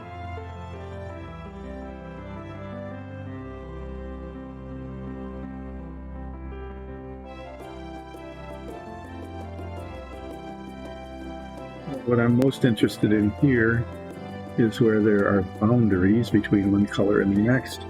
Hi, Seth. I knew you would join, yeah. You really want company today, I know, and I've been up down here the whole time. But when I'm done, and I get some of my other chores done, I'll sit down and you can sit on my lap, take a nap. Maybe I will too. You never know.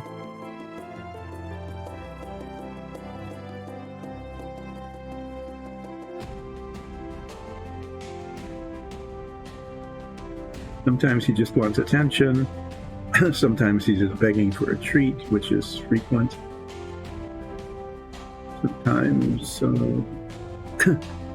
yeah, in this case, I think he just really wants attention. He wants someone who's been really affectionate lately. We started him on some medication for hyperthyroidism, and he's just become a whole lot more affectionate since then.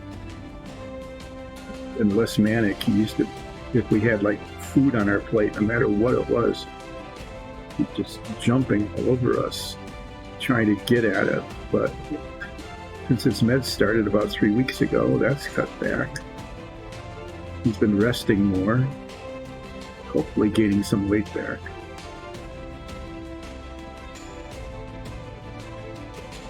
He's got a spot on the leg and figured that would happen, right?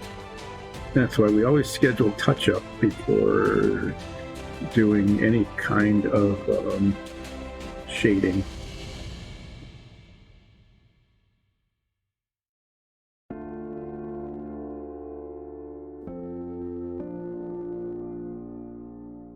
Putting brushes into places like under here that no one will ever see unless you turn the model over. Sometimes leads to the brush places that are supposed to be a different color.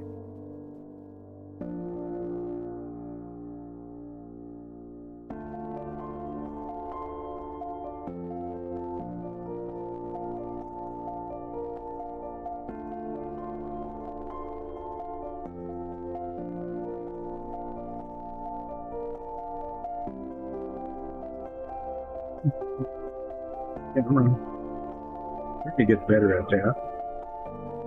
Sometimes, as I'm moving this thing around, trying to reach into difficult places, I move it off site, so bear with me as that happens.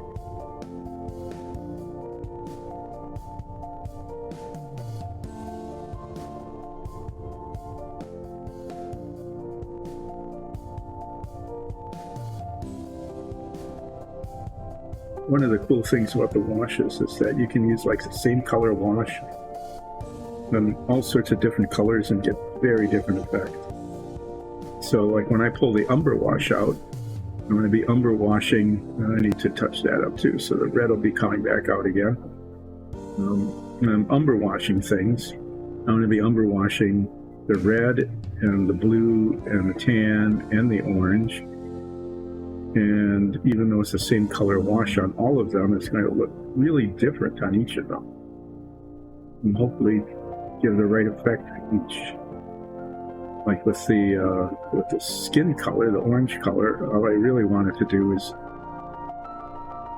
tone down the brightness just a little bit, but mostly highlight the texture of the fingers and the toes. What I wanted to do on the red is highlight the texture on the pants. And on the blue, I wanted to actually change the color a little bit. I wanted to highlight the texture on the brocade, and that will be pretty clear. The brocade will show the brown pretty well, but the blue, it'll just darken it, and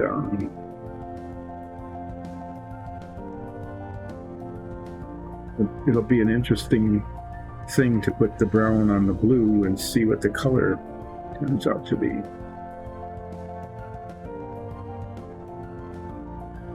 I'm going to get the inside of the foot here so that you can see that line on the outside pretty well. So I want it to be even.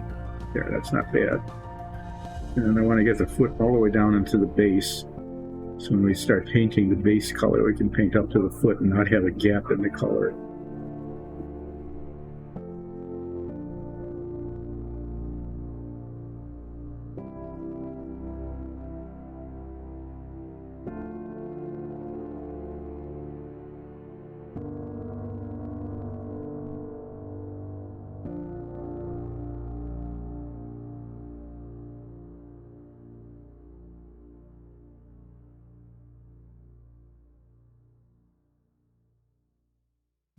Remember to bring the scarlet red paint out and touch up in the back here where I made a mess when I was painting the tail.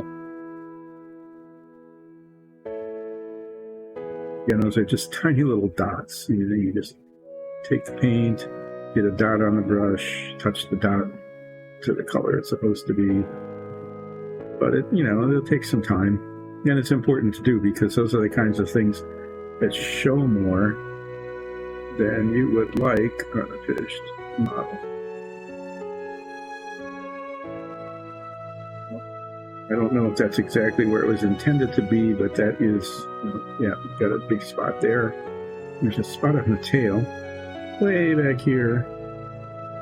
It didn't get any paint on it at all. You can only see from the bottom. There we go. Yeah, I'm not sure that's where it intended for the pants leg to end, but that's where it's ending. At least this time around.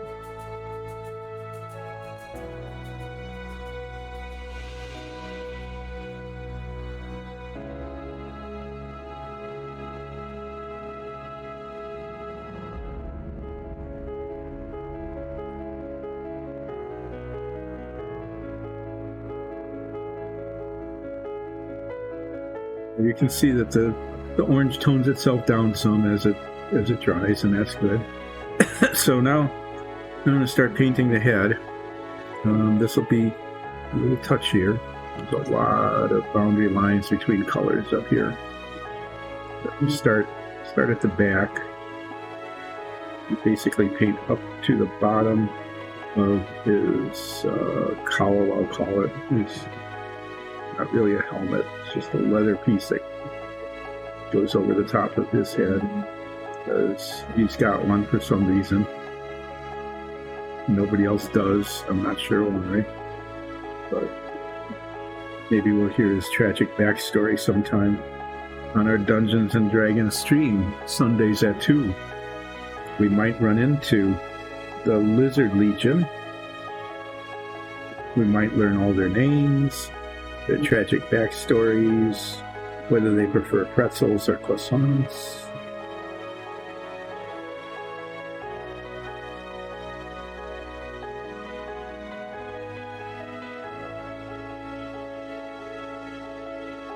Where they managed to get their attire, whether they stole it, whether it's homespun.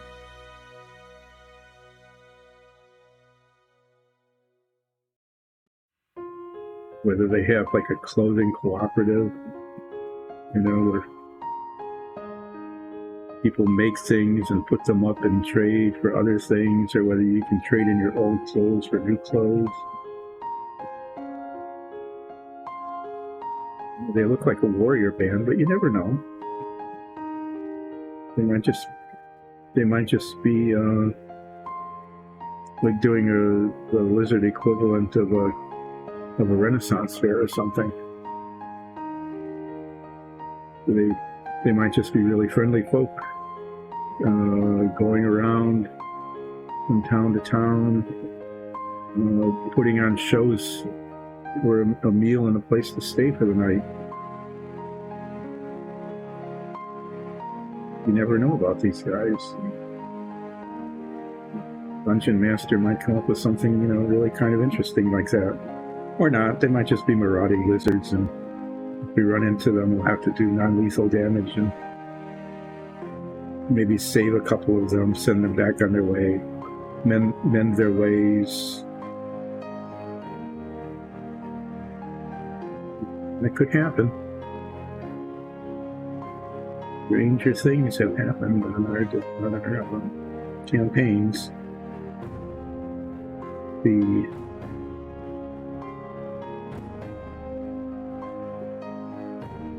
And you get it under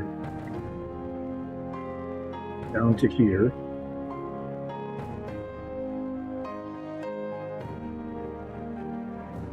Too much anywhere else. Isn't the direction I really want the brush to be in.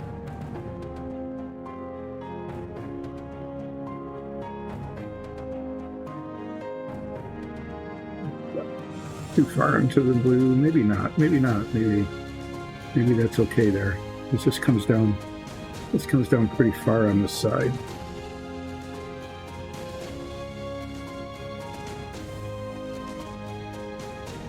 I think I saved that.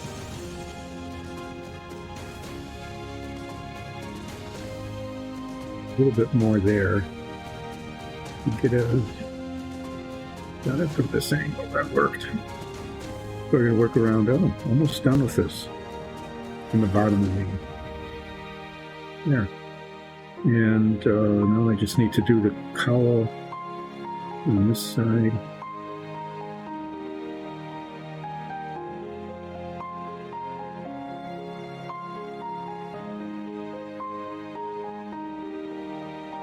Into the ear like that.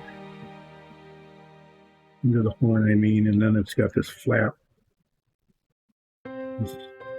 Once they have a flap, I don't know, but it's their flap. Just behind its eye. So, not quite symmetric on the sides, either side. That shouldn't be too much of an issue. You can't see both sides at the same time, actually.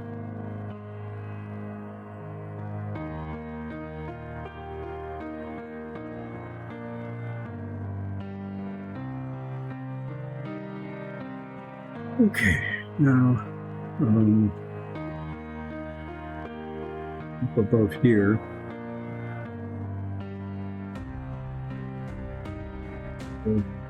the guesswork as to where the edge of the cowl is on the tunic. And then I painted the mouth there, and the mouth is way too wide and kind of ragged, so I need to paint down to the mouth and around the fang if I'm going to make this work.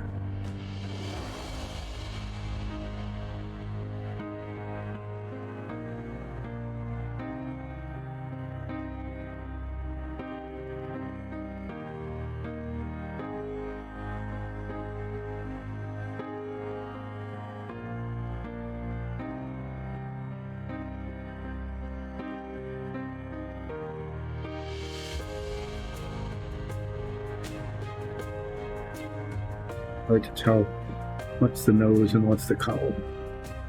I might have to bring the brown back. Do some touching up around that. Once it's a little more clear, what part's what.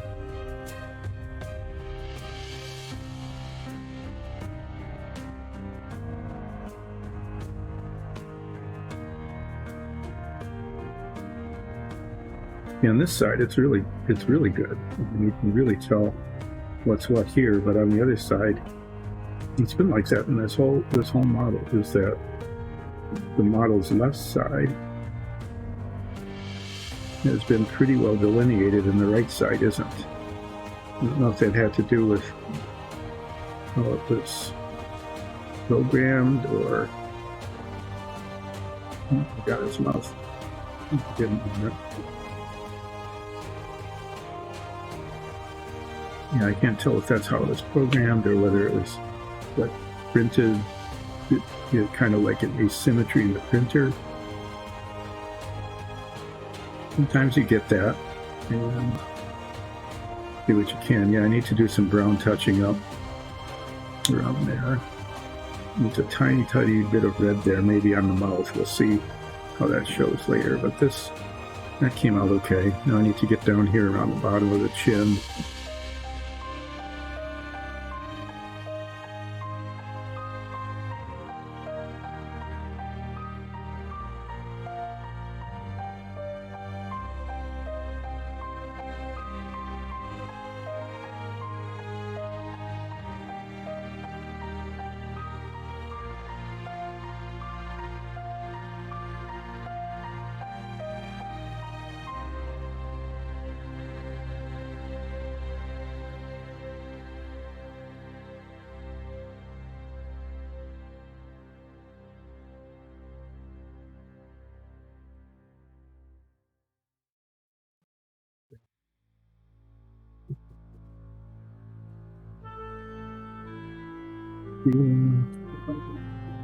And get up to the mouth and under the fang without losing either one of them. Getting gooey on the brush. It's getting a little ball on the brush, and the paint stopped coming off. I think the paint in the palette is still okay, but it just, we'll see what happens. I just got water in it, so it's now a mess, and I need to get new paint.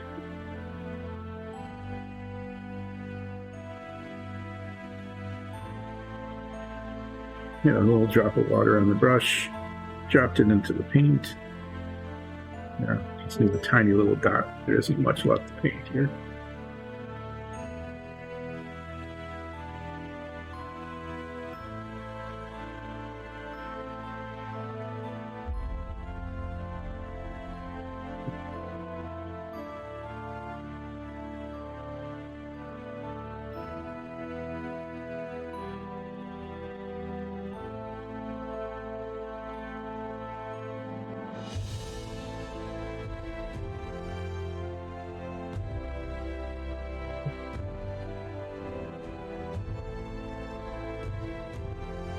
Corner.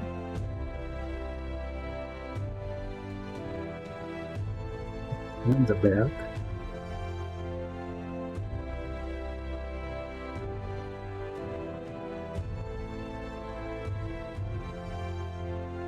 And then just finish off the chin.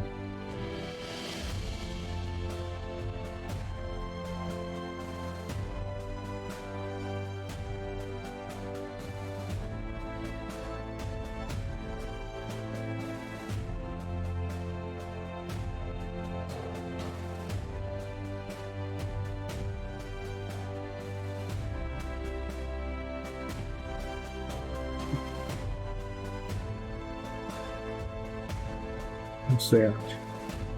Now, a bit under the flap here. It's really interesting there. That's better. Maybe a little bit.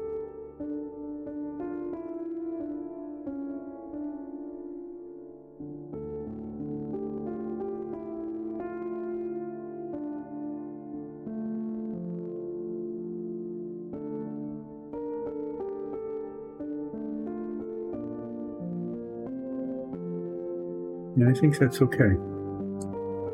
Yeah, and the orange skin, especially with the Umber Wash, when you get on there, is going to look okay. I've got brown touch-up, I have blue touch-up. I touch-up of every color, actually. But before I do that, because I might have orange touch-up, I'm going to paint the horns. Those are up against the helm.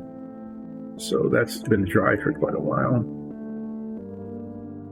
And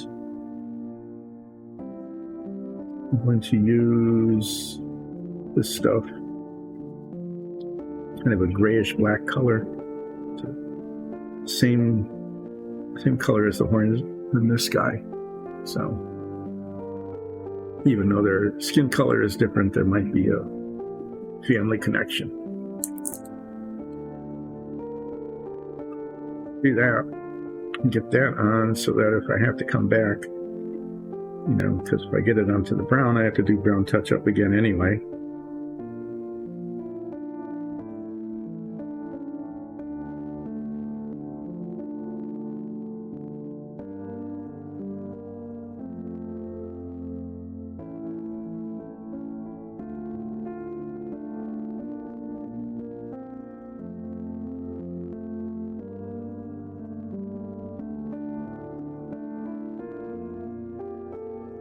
Goes on pretty shiny, but like a lot of these paints, these flat paints, it tones down real quickly as it dries. The problem here, as I've had in the past, is that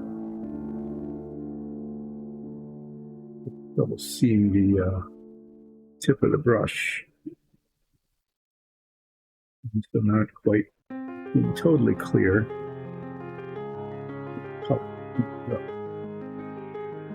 Especially since this paint is not adhering to the tip of the brush as much as the middle.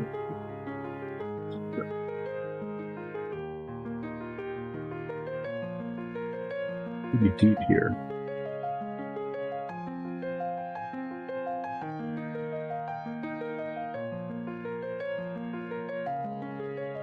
Paint them right up to the helm. Because otherwise I've got a... Anyway, it just won't look right.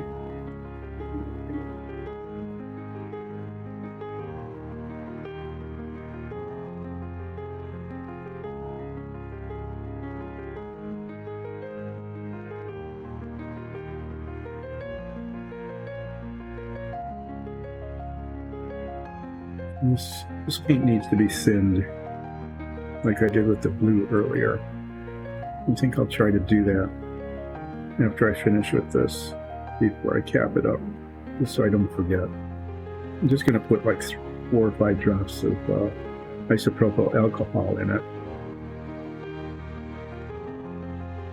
which will suffice until we get the thinner that's designed to paint. This was not an issue when we were doing dungeon tiles. I mean, we would go through half a bottle of paint in one dungeon set, so we didn't have to worry too much about the paint sitting with air inside the bottle. Really, it just wasn't an issue because the paint got used up so fast. But now that we've been painting these little minifigs, which take like 2 drops of paint as opposed to half a bottle of paint, we've been having an issue with the paints congealing in the bottle and making it doesn't adhere to the brush quite right. Doesn't spray quite as well. Really good paints, but we're just changing the volume at which we're using them, and that's made a difference in how they behave.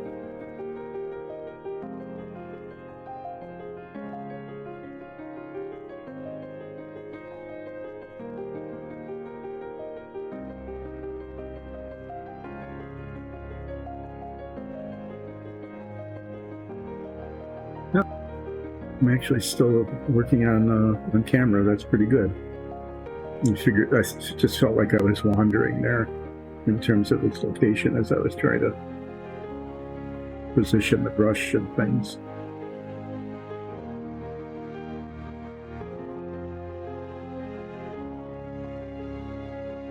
Understand that boundary.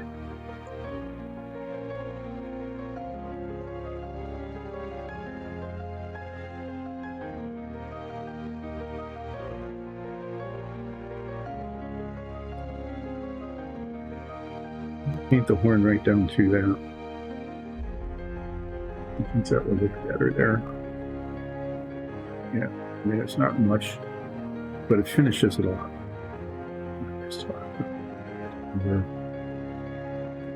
And the back looks okay. And on the front here, the same sort of thing. There's just this little bit here that needs to be Use it with horn color.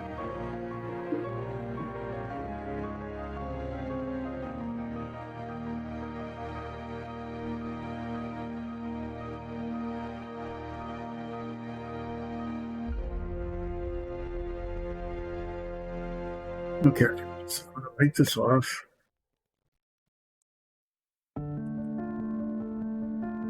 Get like a third of a dropper full of this isopropyl alcohol and put it in that paint. Really like that color a lot, but it's been congealing way too quickly. And we need to keep it alive for now.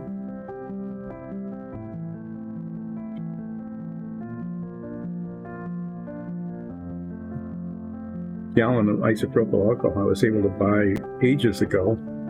Now, I think it's all gone into disinfectant wipes or something, and I've been looking for something more than just like a couple fluid ounces of it, like a hand sanitizer thing. I have not been able to replace this, but we'll keep checking because it's a pretty handy thing, pretty handy solvent to have. It works really well cleaning up epoxy, for example. So anyway, I'm going to cap this up and shake in that alcohol, and hopefully the viscosity of the paint will have improved.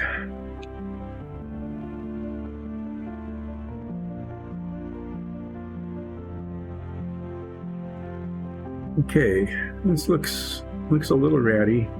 I need to paint the handles of the axes, and I'm going to use a really dark brown on that. Probably use the black wash on it when I do the blades and the helm. It will show on this dark brown color.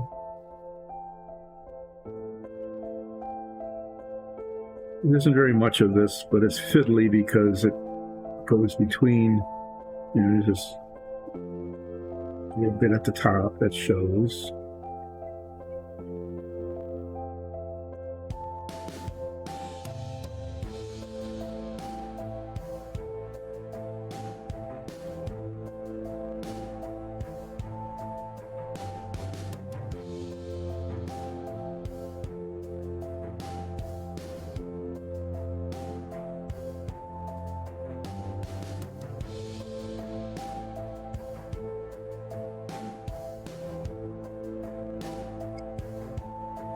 With your ant wandering around, and I need to get like under this but above the hand. This paint has maintained its consistency really well. It's working along with me, which is nice.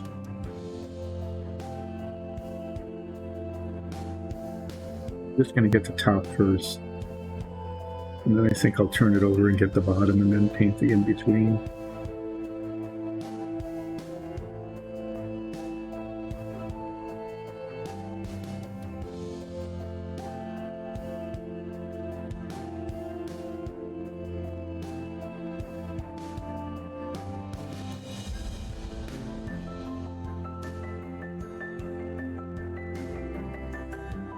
I'm just painting up to the hand.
almost a little bit.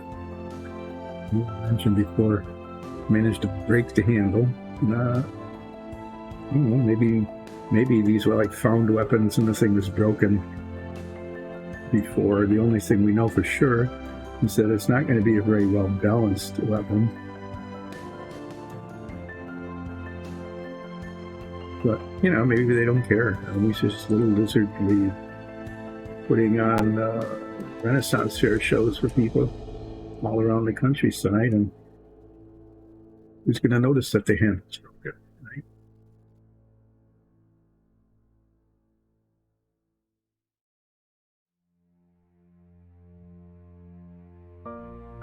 Basically just getting looking from the bottom up here. Both ends of the handle be below the hand and above the hand. And then I'm going to turn it over and get the other side doing the same sort of direction. Because that's how it works for me when I'm doing this.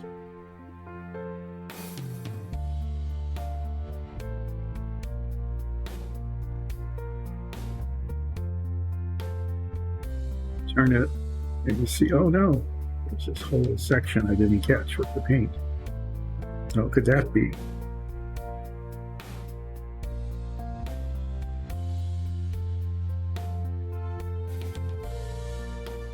Flip it over, and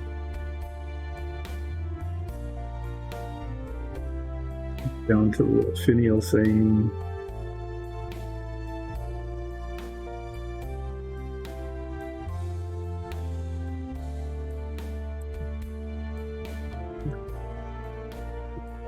Here.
Got to decide if that's part of the hand or part of the shaft. It's less than perfectly clear where the fingers are and where the wood is.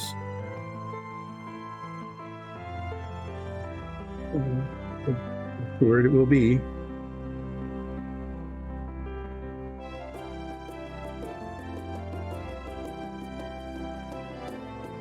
I'm just going to go turn it in various and sundry directions like this, and I can see that I missed a spot there, and I forgot the tip of it here. I got the other one on the other axe, but I didn't get the shaft protruded from the top here, so I better do that.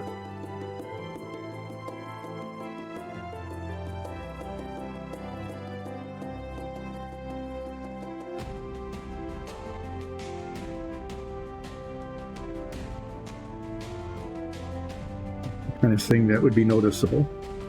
And basically I'm trying to check to make sure I didn't miss an entire section here.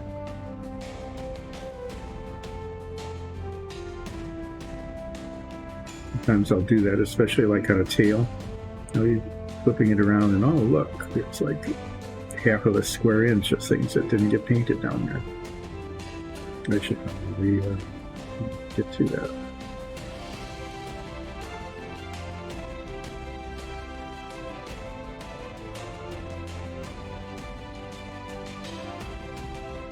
Okay, so I think I got that pretty well.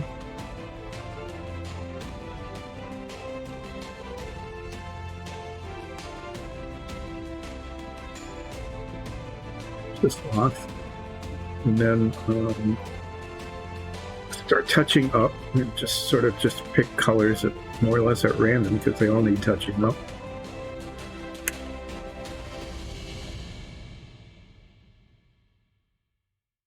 So maybe I'll start with the light blue because I haven't used that in a good long time.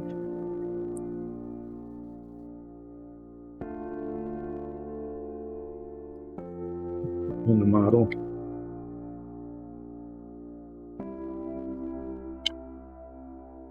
Yeah, I know there's some spots.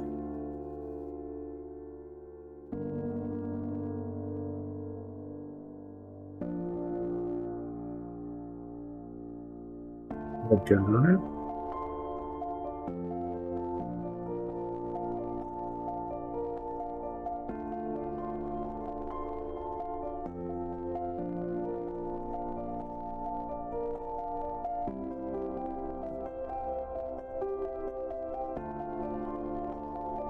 There where it didn't quite get covered.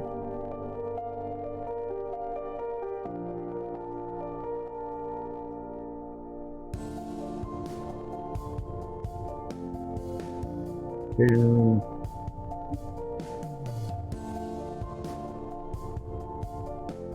And just a little bit above the tail where it's uneven. Move that out. Otherwise, unless, I come back and I'm doing a different color and see it, that looks okay.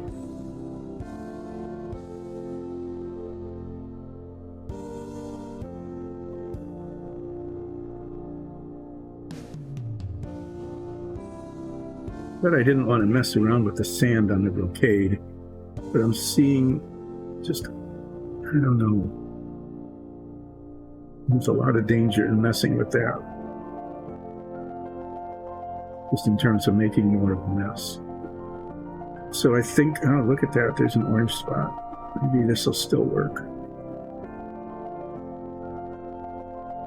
Yeah, since I got a little bit of orange paint working here, I'm going to check the orange and touch up the spots that just are like showing white, okay?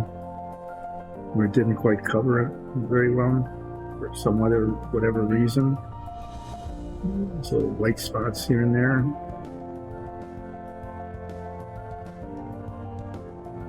I don't think I got anything onto the orange from the other colors because that was one of the last ones to be used. But sometimes there's, when you a larger area, when the paint dries, it shows white spots.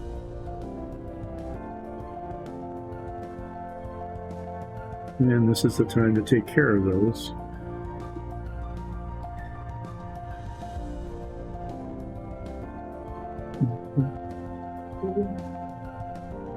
Using my location.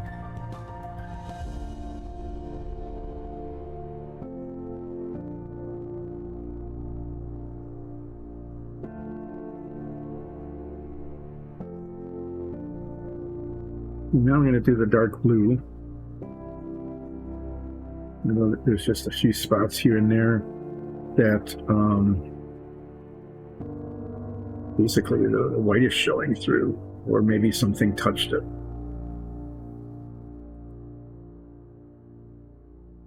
So it continues to give fits in terms of being gummed up.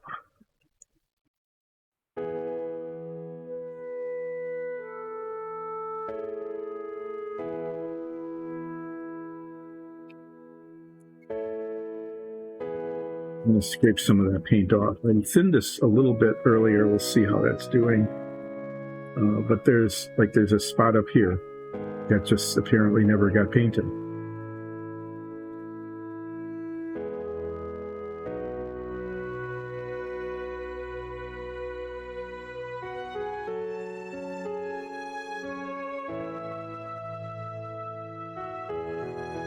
And I want to find spots that are similar. hither and yon.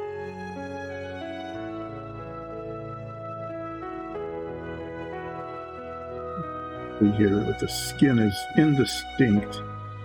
And there's this little white kind of gap there. So weird. I'm almost tempted to leave it. Touch that up a little. There's another white spot.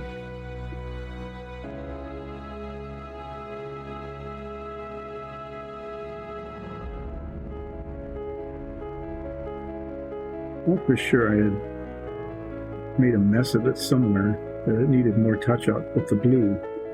But now I'm not seeing it, so I'm not quite sure. Not quite sure what the issue was.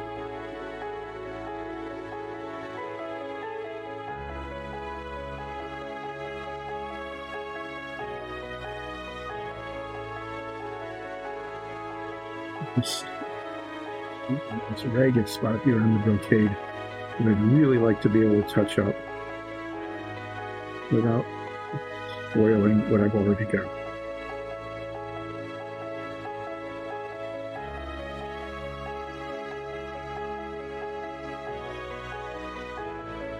The same problem.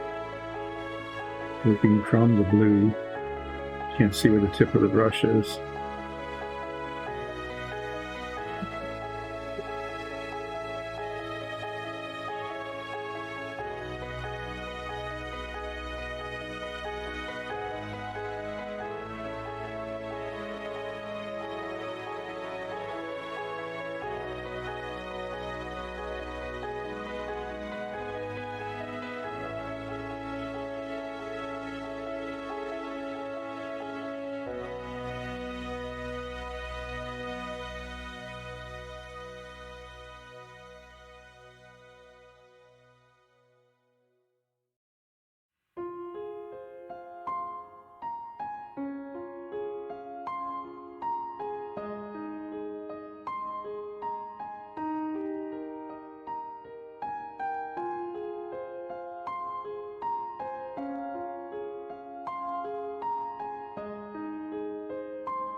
Okay, I guess that's about that.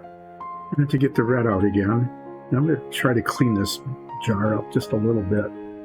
It's just really gummed up. It's very, very hard to close and open.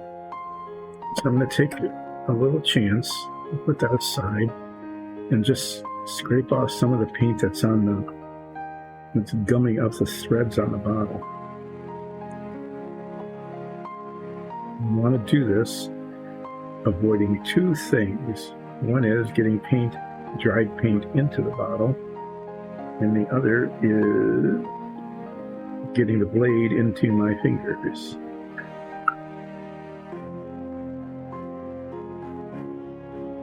There isn't very much on here, but it's really, okay, very sticky. Yeah, there's a lot there, I guess. That's probably one of the major problems.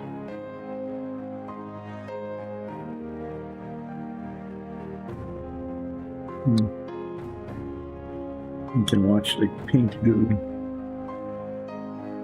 come ungooed, maybe.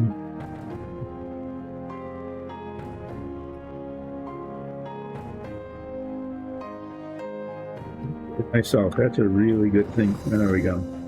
That's a lot. So you can start to see how much paint was on these threads. I'm going to try to just get them clean as I can without being too excessive. Cut them underneath as well. Can't do much about the bottle cap, but I can do the bottom. And just anything I help.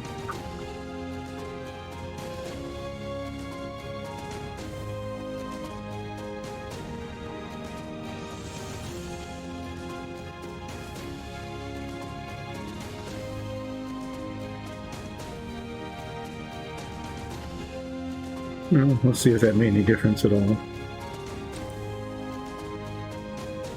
Actually, it made some. There's still some stuff stuck in there, but it's not nearly as bad as it was. Okay, so what did I need now? The scarlet red. Scarlet red is the pants in there and the shoulders, and there's just little spots here and there that just need to be touched up. Again, really looking at spots. And the last thing I'll do is the helm, which looks really scabby.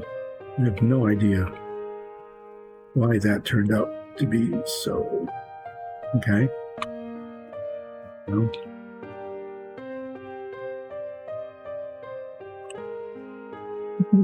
So here we go. We're going to look around the model, get the right brush, try to find the spots that need to be touched up. Yeah, there's this. I knew there was one where I hit it with the orange.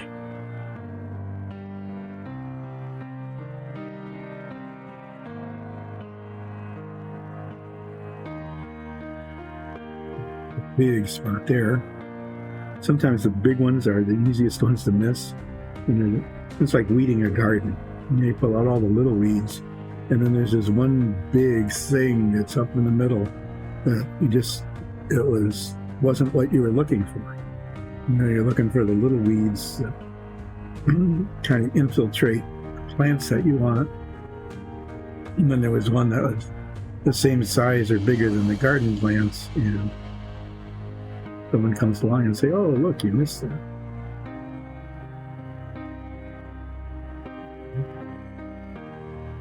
Where I'd gotten the orange a little bit too far. Onto the tail. And then I'll look around the shoulders. I don't think there was much on the shoulders. The delineation lines are not too bad.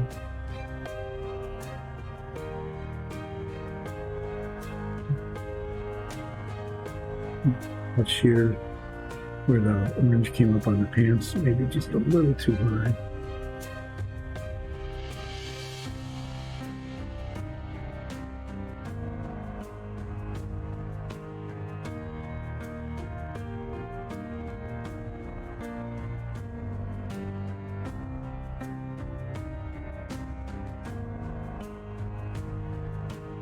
This is the base coat. And I think it's actually, other than the helm, which I need to touch up pretty significantly, actually not too terribly bad. Most of the lines are pretty straight. The colors are, weird, but it's lizard, so adequate. And what did I use for that? I used the red brown in this color.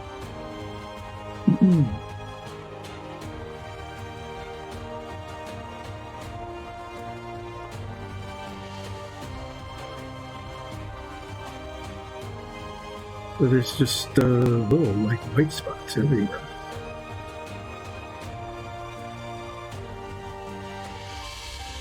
Paint just didn't want to cover where it needed to cover.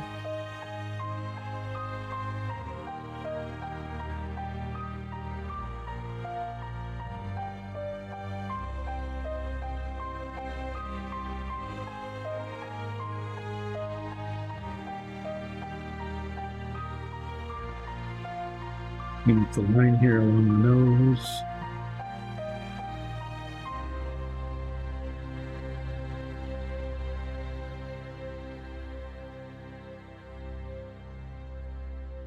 We use this red-brown block for the wood,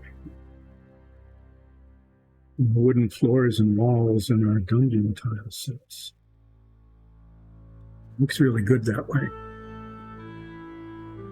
And generally, we're just putting on large volumes and large surfaces. This is a little bit different use than what we generally have for it. And when we're doing larger surfaces, we have a larger brush, get more paint on the brush. You don't have these little problems with all the places that didn't quite get covered.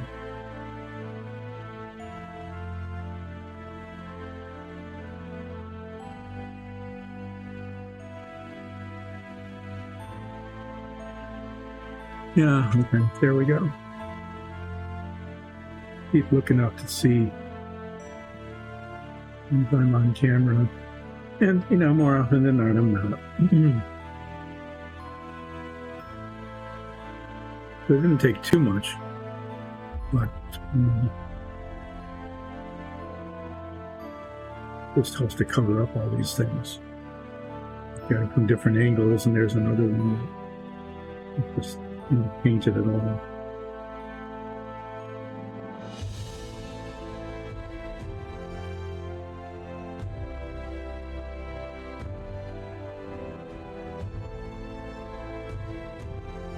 I'll be putting a black wash on the brown because the umber won't really show very much. And it'll make it look much darker and worn. And it'll bring out what little bit of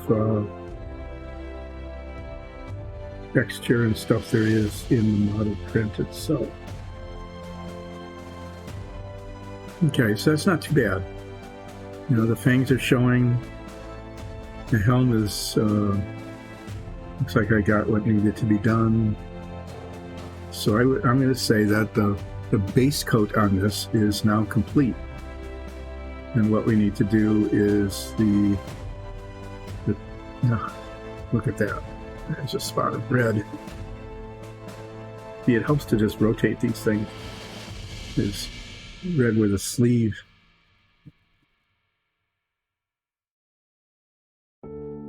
Just got up too far on the sleeves there.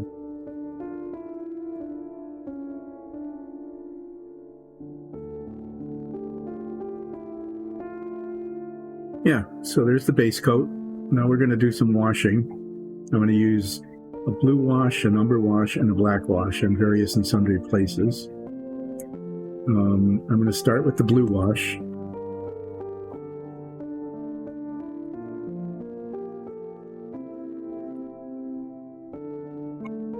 And I'm going to use I'm just going to use this little brush for that, because I just want to basically get it into the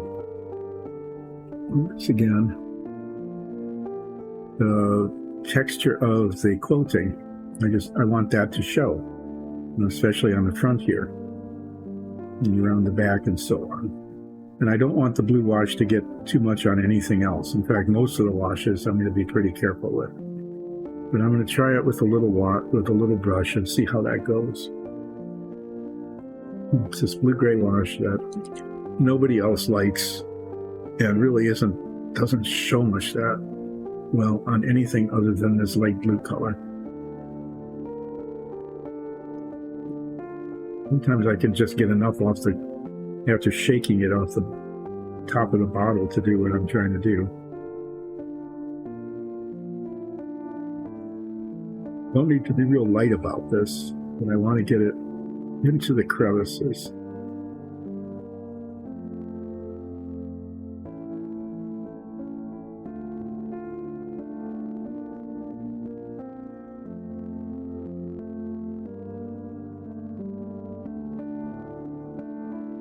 Get enough on here so that it kind of flows down.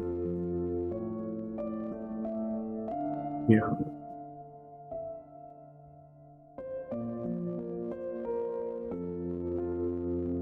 I like the texture of the quilting.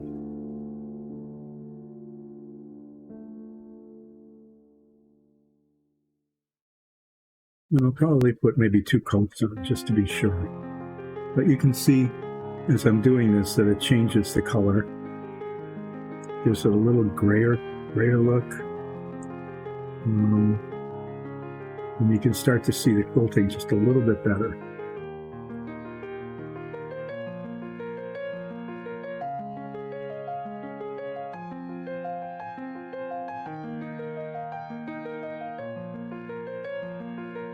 Go through again, and I'm going to try to really get in using the tip of the brush to get into the low spots and get the wash into it now that I've washed the whole thing. And the majority of it to be in the depths of the quilting. You kind of see it being picked out there.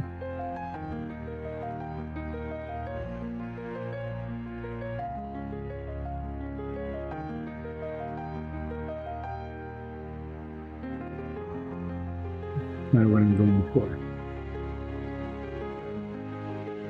And I go around the back and then come up to the front again.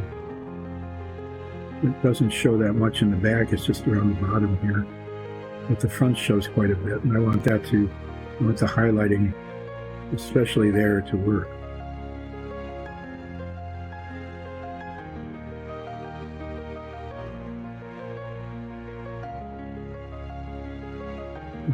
Be careful not to miss anything, because this wash does change the color, and if I don't get it somewhere, that other blue will show through, and it'll be really obvious. Yeah, but I think we're starting to see how it works there.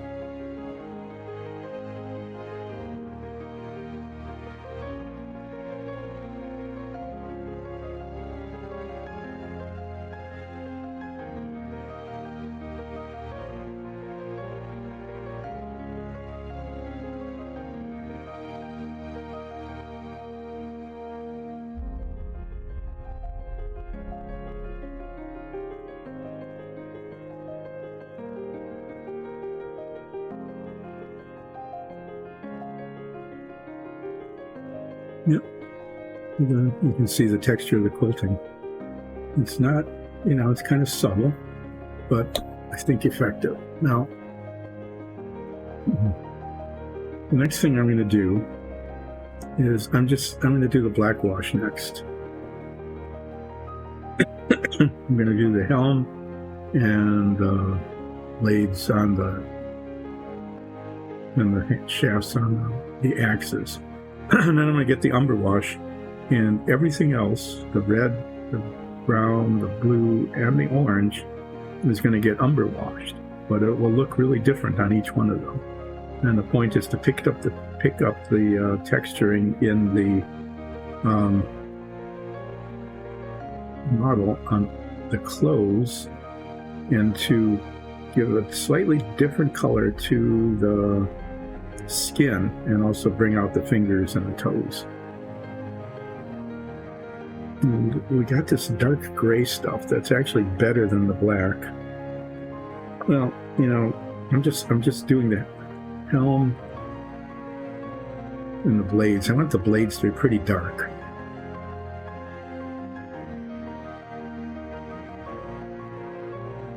And I'm actually going to take a chance and use a slightly bigger brush here for the blades.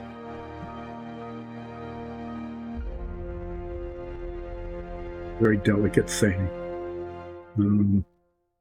But you can see that it changes them really quickly. And I want it to be a little uneven, and I'm succeeding in that.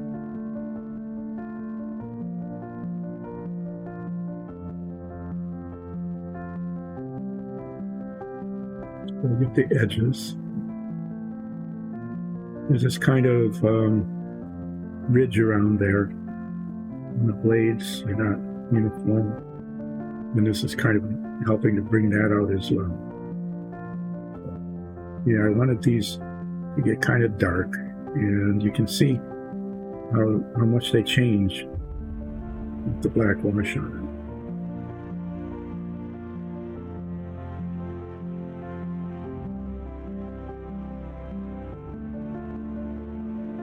And I'm going to take a chance. I'm going to do the same thing with the helm with this bigger brush.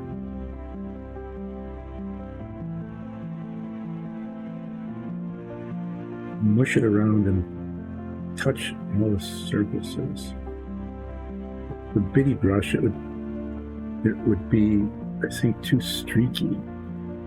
So I'm going to use this and hope that I don't, make too much of that I don't get it where I don't want it. You can just put it that way. But you can see what it does here is it gets rid of that really total monochrome look and makes it a little bit variegated. You can see a little bit of the texture that's in that, and it changes the color just enough to make it look dark and worn.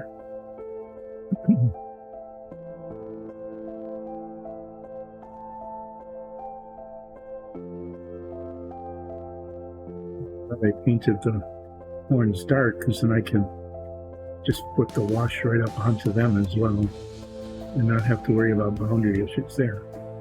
So that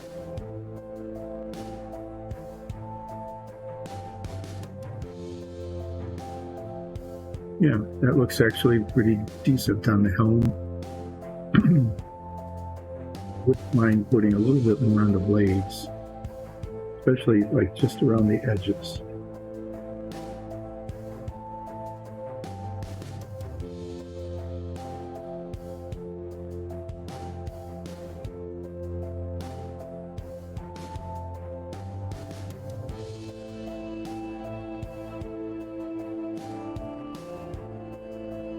Okay, now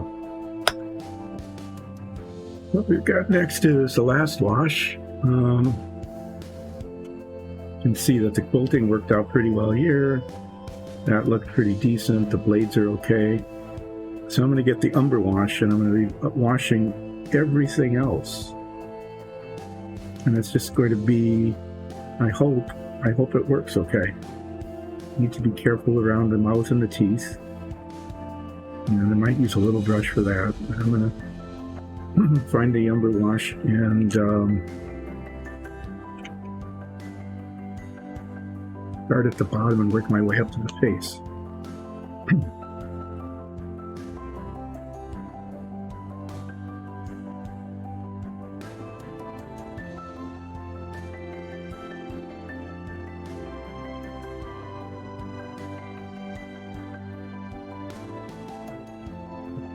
Here. Not going to show very much, but it'll bring out the texture. But I'm hoping what it does on the orange is gives it a little browner look and bring out the detail on the toes and the fingers especially.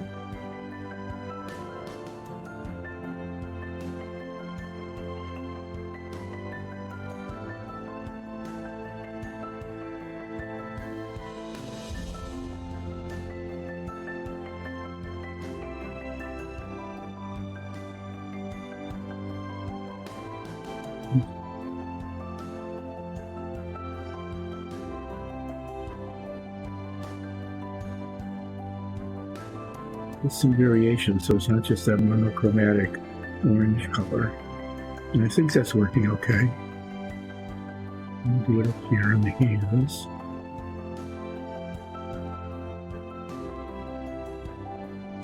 The shaft is really dark, so I don't have to worry. I'll bring it a little bit on it.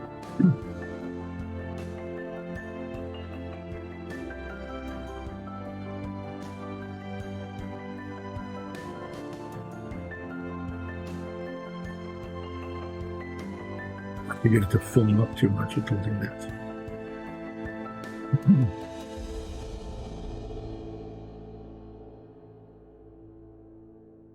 It's not hurting anything anyway. So now I'm going to start doing the coat. And it's going to show up on the brocade soon. And all it's going to do on the rest of the coat is darken a couple of these areas where there's like indentations, creases in the fabric. But it's going to give this brocade color a little brown look. Maybe highlight some of the texture in the print there. Do just the neck. Again, mostly to get the color consistent across, and I want to see if I can pick up some little texturing in the neck.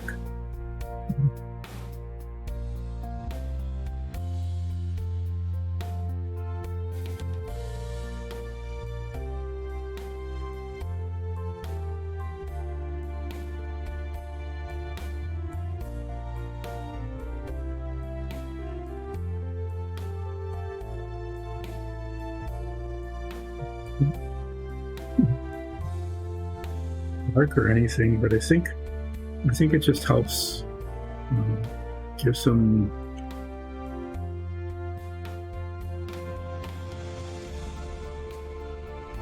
definition to the parts of the model there. I'm just checking to make sure I didn't miss any spots, especially on the orange, where it could, you just could see this big bright orange spot. It wouldn't work very well. Otherwise, I think that was it was not a bad move. It worked pretty well. The final touch would be the little beady eyes. And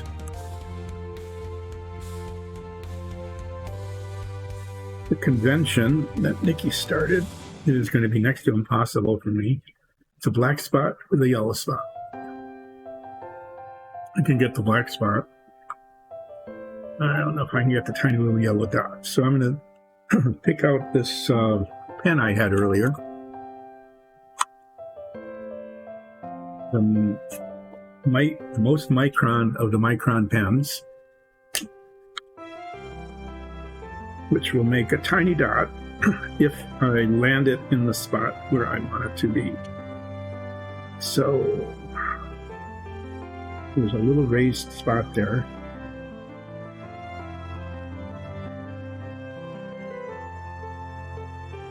Get to it.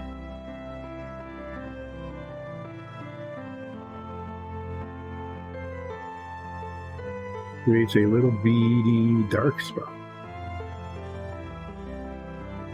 Black.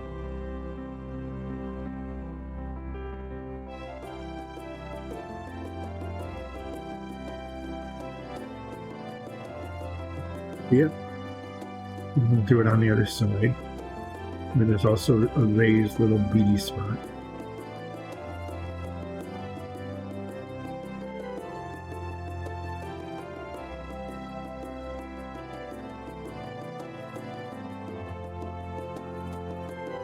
Really bright, really bright.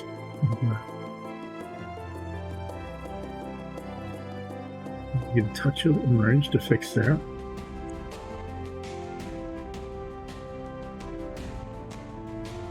I have succeeded. Let's see if there's some of this left.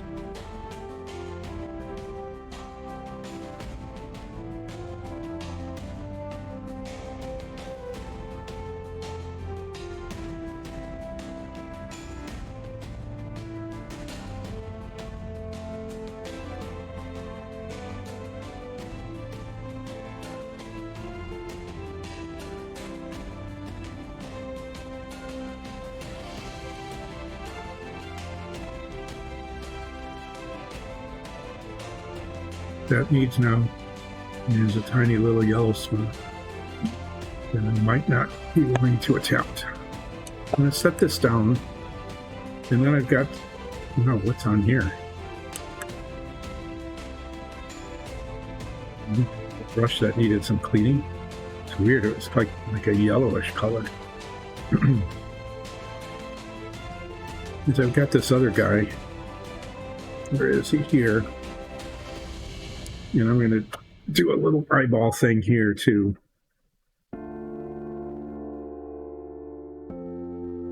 Do one of those lizard eyes like that.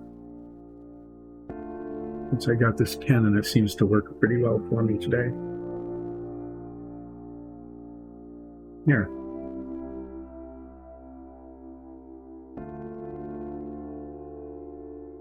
So there, we have two eye conventions.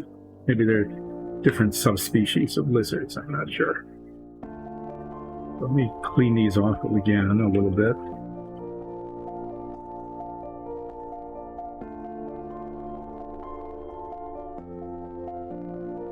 And put the micron pen back in the micron pen box. And get lost. And do an inspection of our axe wielder. Oh my. Not one eye is way bigger than the other eye. I'm going to make the little one bigger. That's easier than making the bigger one smaller. I hope anyway, we'll see. So there you see that eye there? That's not a bad size underneath the cowl. But this one's much smaller, and I'm going to try to carefully enlarge it. Mainly by working up to the edge of the cowl there.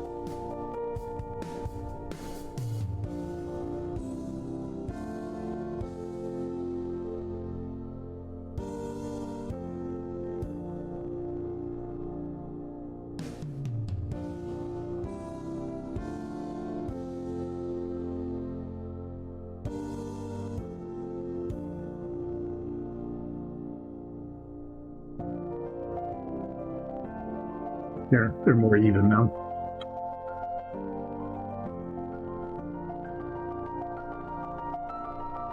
Okay, so what have we got? We have got a dual axe wielding, quilted armor, borrowed leather helm, vested orange lizard. That needs just a little bit of work on the eyes to finish them up, maybe.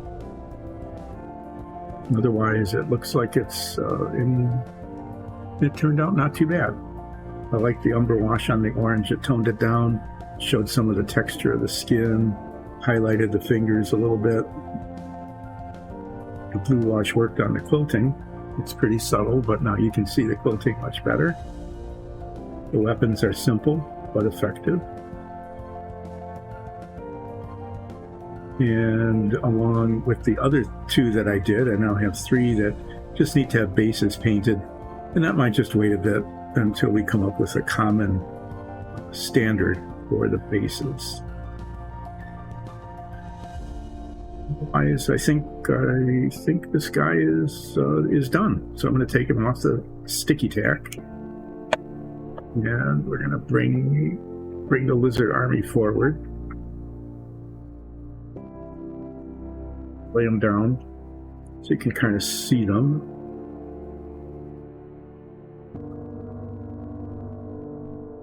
Raise them up. One we did, that's one of Mickey's. That's the first one I did. I tried to get fancy with little lizard lines on the top. This guy's got metallic armor. Obviously the most military of them. This guy's got pretty decent, really nice leather armor, all sorts of teeth and little studs and stuff on it. That one came out pretty cool. This guy's got fancy brass stuff. Big shield, and maybe not the leader, but certainly the wealthiest of the crew. Okay, so we got 5 of the little lizard legions more or less done. And we got 3 guys left. We got this one, who is really cool and will be very difficult to paint. We got this one, who looks confident in its spear throwing ability. Cape. I mean, if you got a cape, really, you gotta be like the superhero of the group. Otherwise, you wouldn't have a cape. Probably some sort of metal armor there, leather breeches, sections up here and on the arms. That'll be interesting. And then we got the dual wielder, who's almost like a magic user, given the kind of flowing cape-like structure around here. But it's got daggers. Yeah, magic users use daggers. So maybe that's what he is. Here. So some of the more challenging ones are left. Let's see. I've got a half hour left to go. I could either end early, what we do, or what I could do is I could look over in the bin of things and see what else we've got.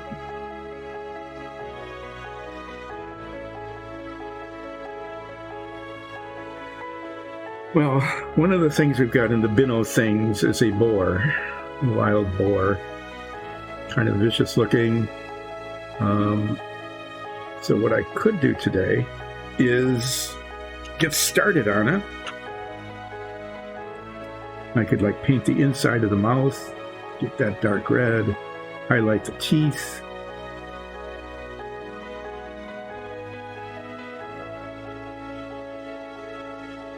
Paint the underbody. Probably should look these up online, but I'm guessing that like most animals, they're lighter underneath and work up to dark on top, and that these spines on the top, which will be really difficult to paint, are going to be almost black. And the way this is probably going to work is that they'll be painted a darker brown, like flat earth, and maybe red brown, kind of a darker brown, not not quite flat brown, maybe. And there'll just be a lot of washing to get wash down in there to highlight all of the spikiness on the top. But you know, I can do a few things today, and I think what I'll start with is the inside of the mouth and the teeth.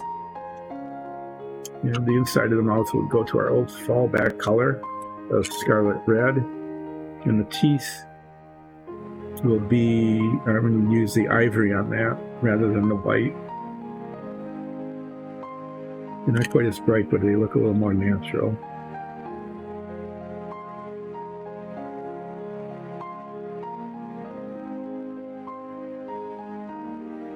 Larger than necessary drop. I'm going to use a larger brush. The little bitty brush would fit in there, but I think the bristles would just kind of, they just start separating and be a mess. So I'm just basically giving the impression of redness inside the mouth. Oh yeah, let's just get it on everything. Why not? It's all going to get painted over. So I just want to, you know, where you can see it, I don't want it to be the primer gray. Let me try to get into the nooks and crannies of the inside of the mouth, on the top and the bottom.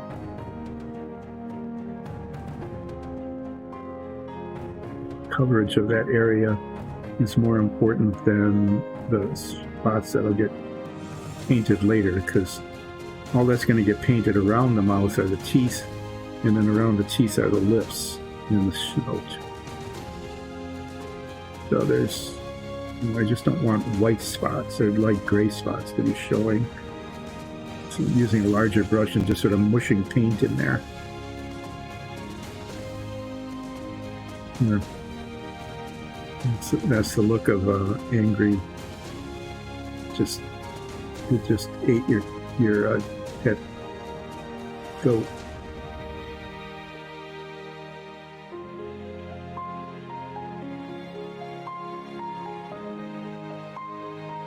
Yeah, great. That's just a red mess. Nice. I wonder if the snout, I don't know, the snout might be black. We'll make Nikki look up and get a picture of a wild boar on the screen here before we go too terribly far. But I do know that it'll be lighter on the bottom, work its way up to a darker brown, and these will be really dark on the top. And then these multiple tusks, these big ones here, will be some color, and the nose might end up being black, maybe pink. I really don't know. Looks like it's got hooves. Those will be black. Yeah, I'm glad I really started this just so that I could smush red paint into the mouth of a boar.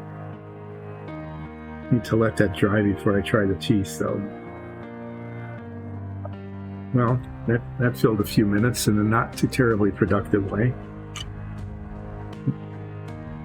Let's see, what else have we got? We got some interesting things. We got another giant crab.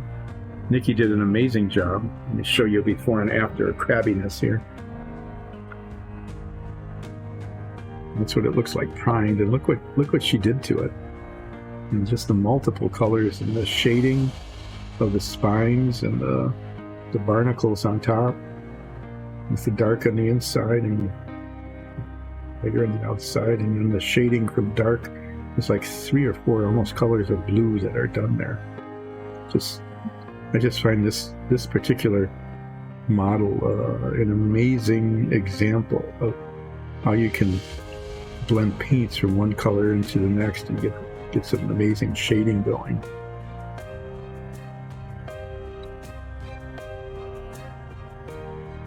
It's a crab, which isn't the most photogenic sort of thing. The paint job is really, really gorgeous. In terms of models that we have,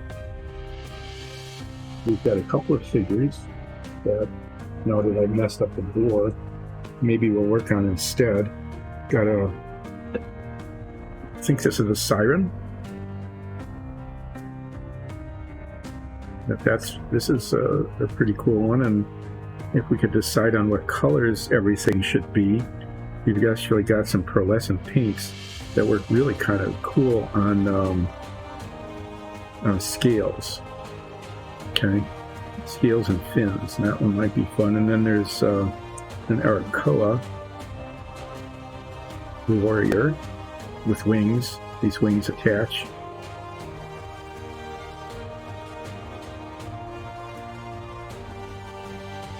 So when the model's done, it will be that way. This one's really intricate. I mean, the armor has all sorts of detailing on it. And that might be really kind of fun and interesting to paint sometime. So we've got a crab, we got a boar, we've got a siren. I think I'll continue to work on the boar. Once I check the color scheme, and know what I'm doing with it, I don't think I can mess that up too terribly badly. I'm not even going to attempt to match this kind of thing, where the texturing and the blending is just so incredible.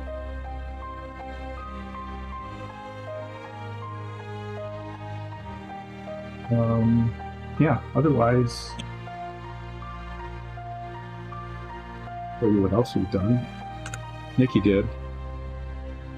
One of our favorite D&D NPCs is Sturmgrimmy. Sturmgrimmy is a lake monster who loves raw chicken. We have met Sturmgrimmy several times, has become a great buddy of ours. So we always look forward to seeing Sturmgrimmy again. This model came out really pretty. There's some humps that go with it. This was my attempt to play with the pearlescent paints. So I made a shiny lizard. Little lizard stripes.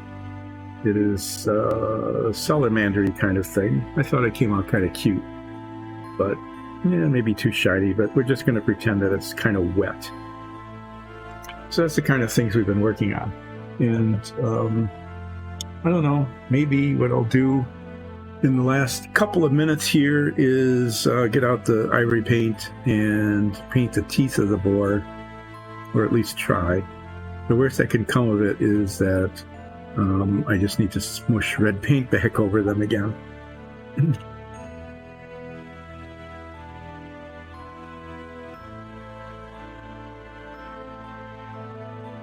Ability to do amazing detail work continues to diminish with time,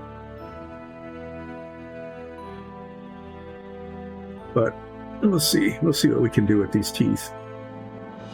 Basically, I think I just need, if I can just rub across them, because the outer lip is going to be a different color. So if I just rub across them, I think I can get them painted and just not mess up the inside of the mouth. I don't care about the lip, because that's going to be painted the body color. So just basically doing that. And that seems to work. I mean, the inside of the teeth aren't done, but unless one gets a dental mirror and looks inside the mouth, that's not going to be an issue. Oh, what are the teeth like on top? Yes, they're just hard to see, but I guess it's pretty much the same. We'll just get some paint on the brush, rub it across where the teeth appear to be. Be unconcerned about the lips.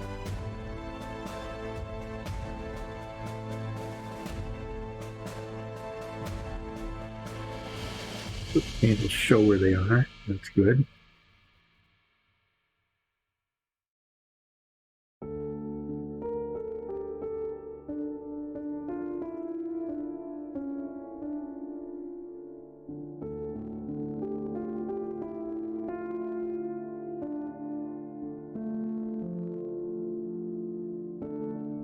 We'll get the bottom of the teeth, so that when I paint the lips. And then I don't know why these are, did the paint get on that heavily?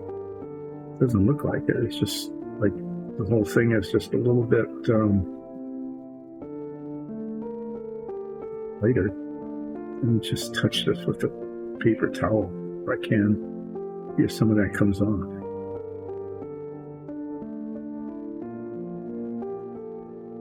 don't think I had that much paint on my brush, but I mean, that'll do. So yeah, it looks really messy on the outside, but I'll basically be painting the, whatever the lip color is up to the teeth from the outside. So I just wanted to make sure that they got colored. And does it have teeth in the front? No.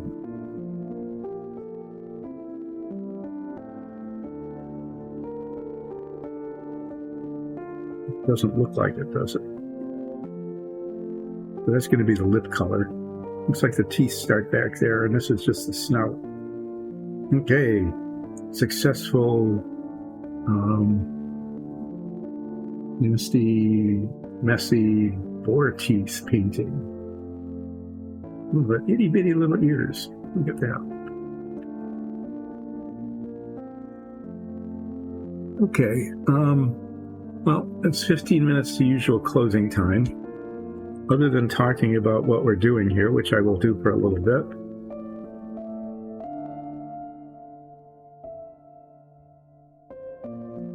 Welcome, new follower. Thank you so much. Sorry, I wasn't looking up. I was chatting to myself mainly, as I was trying to talk myself through the end of the show. So, Tomlin the DM, welcome. Thank you so much. We are going to be doing this on Mondays, Wednesdays, and Fridays from 10 until 2. Usually we start at 10, 10:05, 10:03, but never before 10. Sometimes a couple of minutes after we get going, and go until 2, or if we're really into something. This has gone as long as 3. When I was trying to finish something and it was working out really well and it was pretty cool. Sometimes it'll end a few minutes early, like today where I finished something.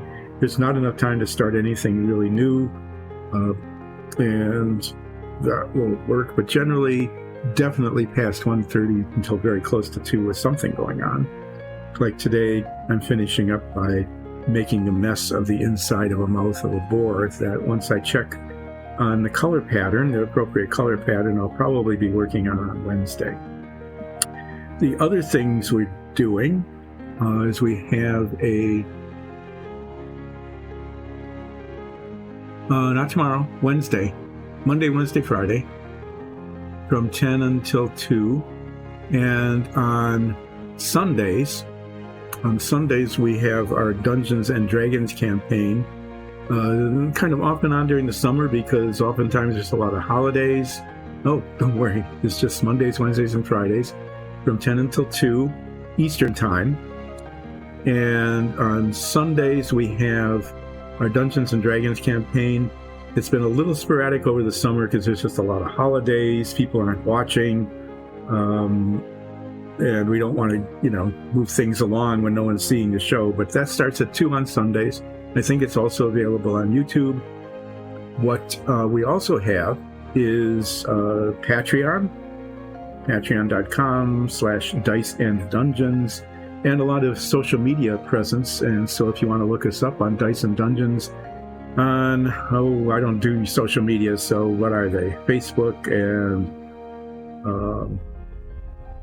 Twitch and social media places. Look us up. Support the show, and certainly yeah, well, I thank you. I'm glad that we're wholesome. Sometimes our Sunday show will get a little bit rough when we get into really bad trouble, where we're trying to persuade somebody using some rough language, but for the most part, this is really a lot of fun. So yeah, join us Monday, Wednesdays, and Fridays, 10 until 2. We're painting various and sundry kind of models. We're printing dungeon tiles back there. We might start doing a few of those again. Those were a lot of fun to paint.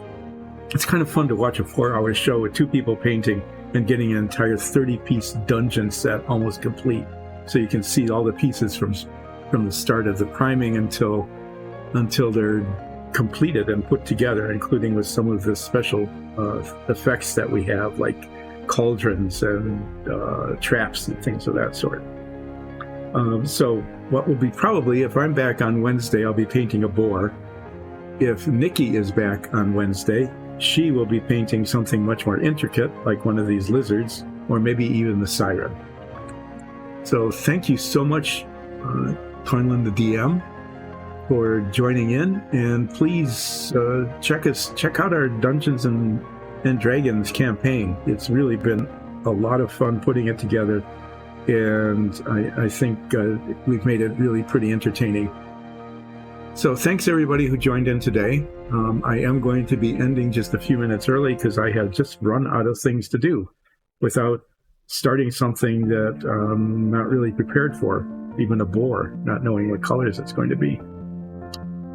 I can keep showing you the stuff I did, but I've already done that. So thanks again. Pop in on those days. Watch us on Sunday, and join us on social media. Thanks so much, and I'll be tuning out then.